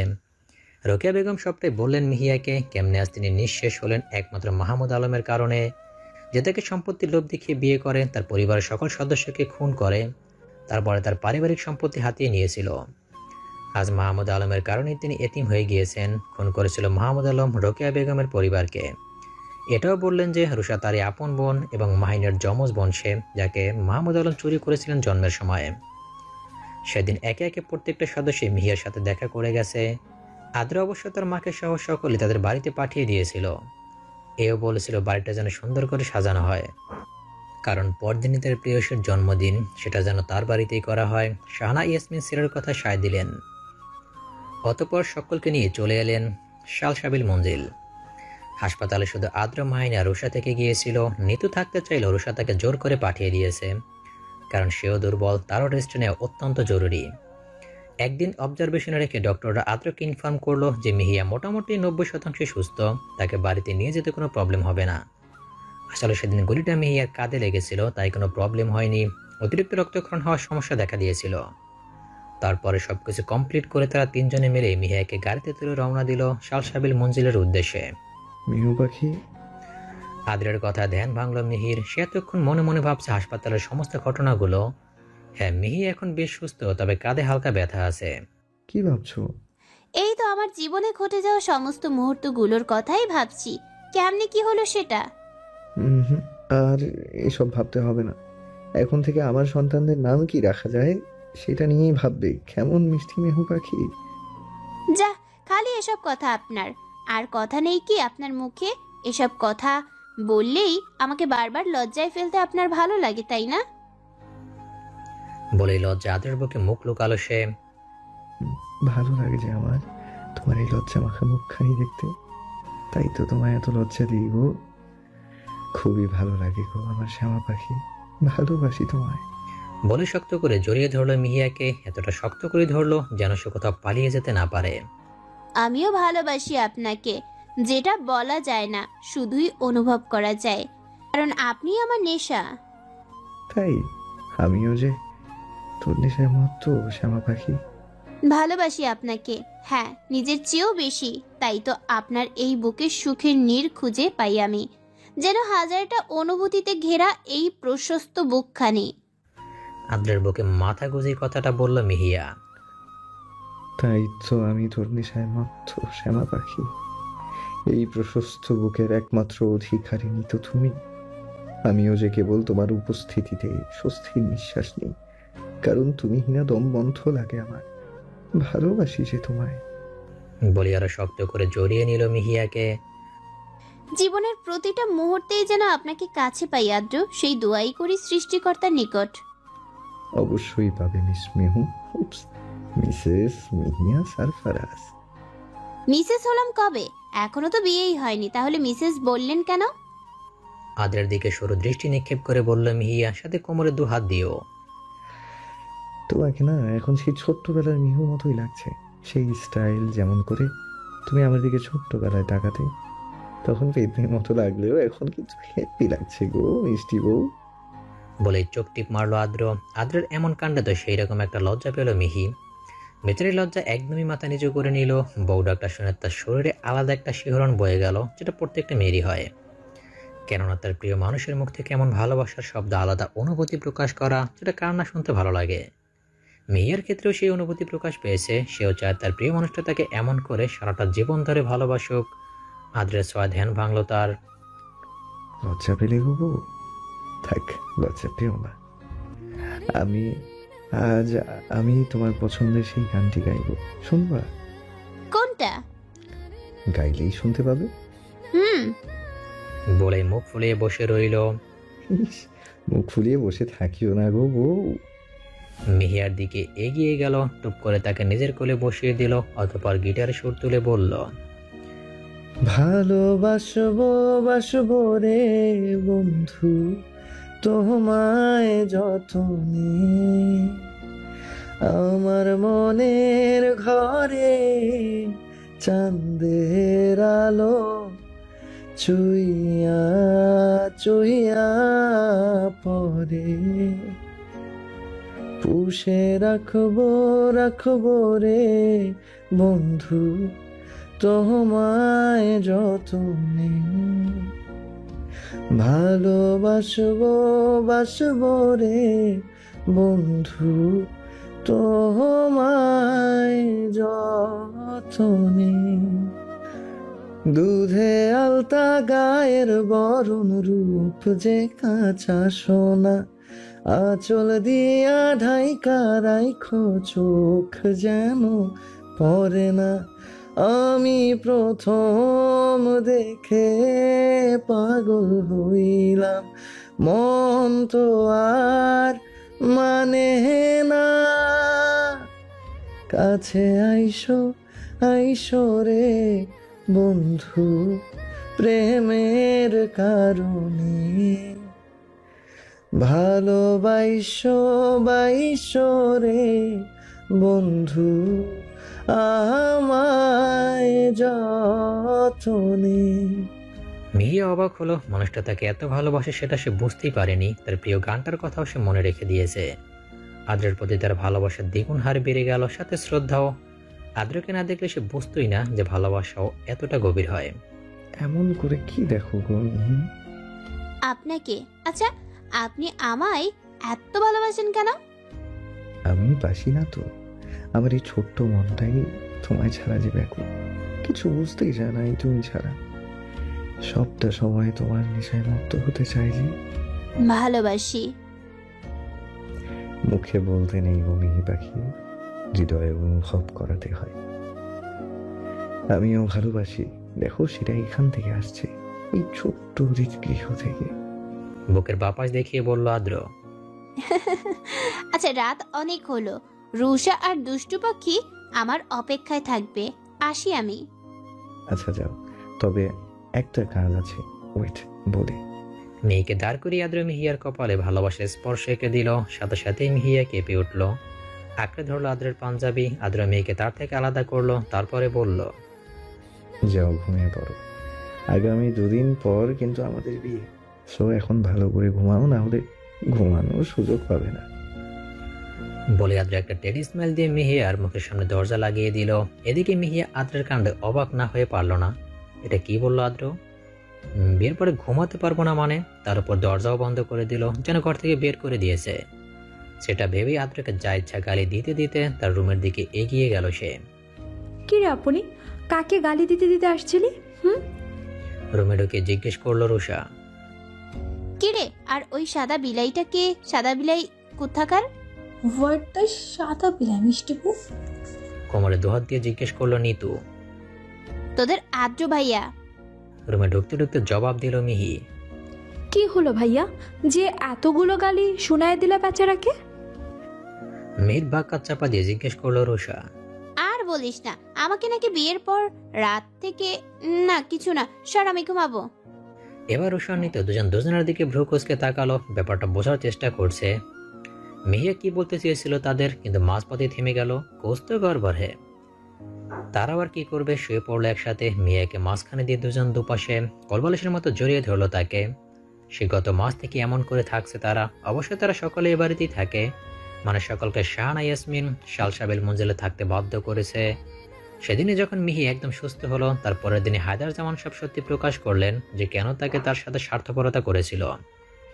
ফ্ল্যাশব্যাক। আপু প্লিজ আমার কথা শোন, আমি জানি তুই এখন আমাকে অবিশ্বাস করছিস, সেটাই আমাকে যে জ্যান্ত লাশে পরিণত করেছে রে। আমি সত্যি নিরুপায় ছিলাম সেদিন, আজ অন্তত না হয় আমার কথাটা শোন, তারপরে তুই সিদ্ধান্ত নিস কি করবি সেটা নিয়ে, প্লিজ। আচ্ছা, কি বলবি বল। শুন তাহলে, সেদিন যখন তোদের উপর হামলা হয়েছিল, ঠিক তার আগেই আমাদের কারা যেন এক রুমেই আটকে রেখেছিল। সেই রুমে শুধু আমি, নাইমা আর নিহাল একই রুমে ছিলাম। শুধু বাইরে ছিল নিতু, কারণ সে তখন স্কুলে ছিল, কিন্তু তাকেও ওই মাহমুদ আলমের লোকেরা ধরে নিয়ে এসেছিল। এরা যে মাহমুদ আলমের লোক এটা পরে জানতে পেরেছিলাম। প্রথমে অবাক হয়ে ভাবছিলাম সে দুলাভাই ছিল, কিন্তু না, সে দুলাভাইয়ের আপন ছোট ভাই ছিল, যাকে ওর শ্বশুর মশাই ত্যাজ্যপুত্র করেছিলেন। অবশ্য সেটা অনেক পরে জেনেছিলাম, কারণ সে আমাকে তোর স্বামী বলে পরিচয় দিয়েছিল। কিন্তু ততদিন দুলাভাইয়ের প্রতি আমার ঘৃণা জন্মেছিল। আমি যে তখন অসহায় ছিলাম রে বোন, খুব অসহায় ছিলাম। মাহমুদের লোকজন আমার একমাত্র মেয়ের গলায় ছুরি ধরে আমার সকল সম্পত্তি হাতিয়ে নিয়েছিল, কিন্তু আমার ভাগ্য সেদিন হয়তো আমার সহায় ছিল, কারণ সে আমার বাকি সম্পত্তির কথা জানতো না। সেগুলো নিয়ে সেদিন রাতেই আমি দেশ ছাড়ি। অবশ্য অনেকখানি ঝামেলা পোহাতে হয়েছিল। তারপরে আমি অনেক খোঁজ নিয়ে জানতে পারলাম সে দুলাভাই নয়, বরং তারই আপন ভাই মাহমুদ আর আদ্রের বাবার খুনি তারা। আমাকে এই সমস্ত কাজে সাহায্য করেছিল নিতু। ওকে আমি মাহমুদের বন্ধুর মেয়ে বলে ওদের বাড়িতে পাঠিয়েছি। সেখান থেকে বাবা সমস্ত তথ্য নিতুই আমাকে দিত। সে মূলত সেখানে গিয়েছিল ওর মিষ্টুপুকে খুঁজতে, কিন্তু সেই চক্রান্তের মূল মাস্টার মাইন্ডকে খুব সহজে চিনতে পেরেছিলাম নিতুর মাধ্যমে। সে কে জানিস? কে? অবাক হয়ে জিজ্ঞেস করলেন মাহবুব আলম। সে আর কেউ না ভাইজান, আপনার ভগ্নিপতি। হ্যাঁ, আপনার ভগ্নিপতি খালেদ চৌধুরী। সেই মাহমুদের সাথে হাত মিলিয়ে এসব কাজ করেছিল। কে বলছো এসব? না আঙ্কেল, মামা যা বলছেন সবটাই ঠিক, কারণ আমি নিজেই তাকে পুলিশে দিয়েছি, আর এটাই সত্য। Tutul aunty, I am really sorry. আমি অন্যায়কারীকে প্রশ্রয় দেই না বলেই ওনাকে পুলিশে দিয়েছি। কথাটি বলে তুতুল আফরিনের দিকে ফিরল আদ্র। আমিও বাস্তবতা মেনে নিয়েছি আদ্র, সবটাই ওর দোষ ছিল। আমি জানতাম সবই, কিন্তু মুখ খুলতে পারিনি, কারণ সে হুমকি দিয়েছিল আমার মেয়েদের সে মেরে ফেলবে। তাই কিচ্ছু করার ছিল না আমার। অসহায় ছিলাম আমি সেদিন। সে শাস্তি পাচ্ছে ভেবে কষ্ট হচ্ছে না, বরং শান্তি লাগছে আমার। বলে চোখের জল মুছলেন তুতুল আফরিন। এতটুকু ছিল সেদিনের মূল প্রেক্ষাপট। এখন তুই চাইলে তো সিদ্ধান্ত নিতে পারিস। বলি হায়দার জামান শায়লা ইয়াসমিনের দিকে ফিরলেন। তার আগে শায়ানা ইয়াসমিন বলে উঠলেন, কোনো সিদ্ধান্ত নেওয়া চলবে না। এখানকার সবাই পরিস্থিতির শিকার। সো নো সিদ্ধান্ত। শাহানা ইয়াসমিনের কথায় সকাল উচ্চস্বরে হেসে দিল। শায়লা ইয়াসমিন কান্নাজড়িত কণ্ঠে হায়দার জামানকে বললেন, আমাকে মাফ করে দিস ভাই, তোকে না বুঝে এতদিন তোর সাথে যোগাযোগ রাখিনি। কি করছিস আপু? সবটাই বলছিল। এখন থেকে আমাদের নতুন করে চলতে হবে। সেদিন সকলে আবারও এক হয়ে গেল। হাসি ঠাট্টার মাধ্যমে কেটে গেল 2 মাস। আজ মিহি আদ্রের বিয়ে। শালসাবিল মঞ্জিলের প্রতিটা কোণা যেন আনন্দ উৎসবে ভরপুর। তার উপর বাড়ির বড় ছেলের বিয়ে বলে কথা। কারো খুশির যেন কাটছেই না। পরিবারের সকলেই খুশিতে আত্মহারা। নিতু, রুষা, তাদের ফুফাতো বোন রিয়াপু আর তানিমাপু মিহিয়াকে একদমই ছাড়ছেই না। গায়ে হলুদ থেকে শুরু করে মিহিয়ার প্রতিটা কাজের দায়িত্ব তাদের উপরে আরোপ করে দিয়েছে আদ্র। কোনো ভুল ত্রুটি হলেই অবস্থা খারাপ করবে বলেও জানিয়েছে আদ্র তাদের। তারাও চায় যে সারাক্ষণ মিহিয়ার পাশেই থাকতে, কেননা কবি মিষ্টি ভাসিনী মিহিয়া। বিয়ের আগ মুহূর্ত মানে কবুল বলার সময় যখন আদ্রকে কবুল বলতে বলল, তখন এক দফা হাসির রোল পড়েছিল সেখানে উপস্থিত সকলের মাঝে। কারণ আদ্র 3 কবুল এতটাই দ্রুত বলেছিল যে যার বেগ আলোর বেগ কেউ হার মানাবে এমন অবস্থা। মিহিয়াও বলেছে, তবে ধীরে সুস্থে। কবুল বলার পর যখন মিহিয়ার হাত আদ্রের হাতে তুলে দিলেন, তখন যেন মাহবুব আলমের বুকটা ফেটে যেতে চাইছে। তার আদরের বড় মেয়ে আজ অন্যের বাড়িতে বউ হয়ে যাবে তাদের ছেড়ে। আসলেই বাবারা অন্যরকম। মেয়েদের জন্য তাদের অন্তরাত্মা বারবার কেঁপে ওঠে, বিশেষ করে যেদিন মেয়েকে তার জামাইয়ের হাতে তুলে দেয়। মিহিয়ার বাবাও একই। আদ্র অনেক কষ্টে কাজিনদের বুঝে শুনিয়ে বাসর ঘরে ঢুকলো। বিছানার উপর চোখ পড়তে দেখতে পেল বড় একটা ঘোমটা দিয়ে মাঝখানে বসে আছে মিহিয়া। তার চারপাশটা গোলাপ আর বেলি পাপড়ি দিয়ে ভরপুর। আদ্রকে আসতে দেখে খাট থেকে নেমে আদ্রের সামনে গেল মিহিয়া। যাওয়া মাত্র আদ্রের কথা শুনে চোখ বড় বড় হয়ে গেল মিহিয়ার। অনেকক্ষণ পর বউটাকে পেলাম। আজ আর ছাড়বো না বউ তোমাকে। চলো জান পাখি, বাসর শুরু করে দেই। এই একদমই না। আগে নামাজ পড়ে বিবাহিত জীবন শুরু করবেন, তারপর বাকি সবটাই।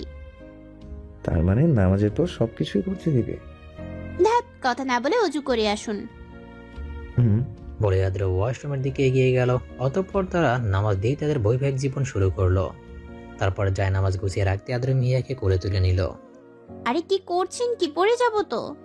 বিশ্বাস আছে? হুম। তাহলে বলছো যে? না, এমনি। বিশ্বাস রাখো, ঠিক এভাবেই সারাটা জীবন এমন করে আগলে রাখবো তোমায় মেহু পাখি। ঠিক এভাবেই।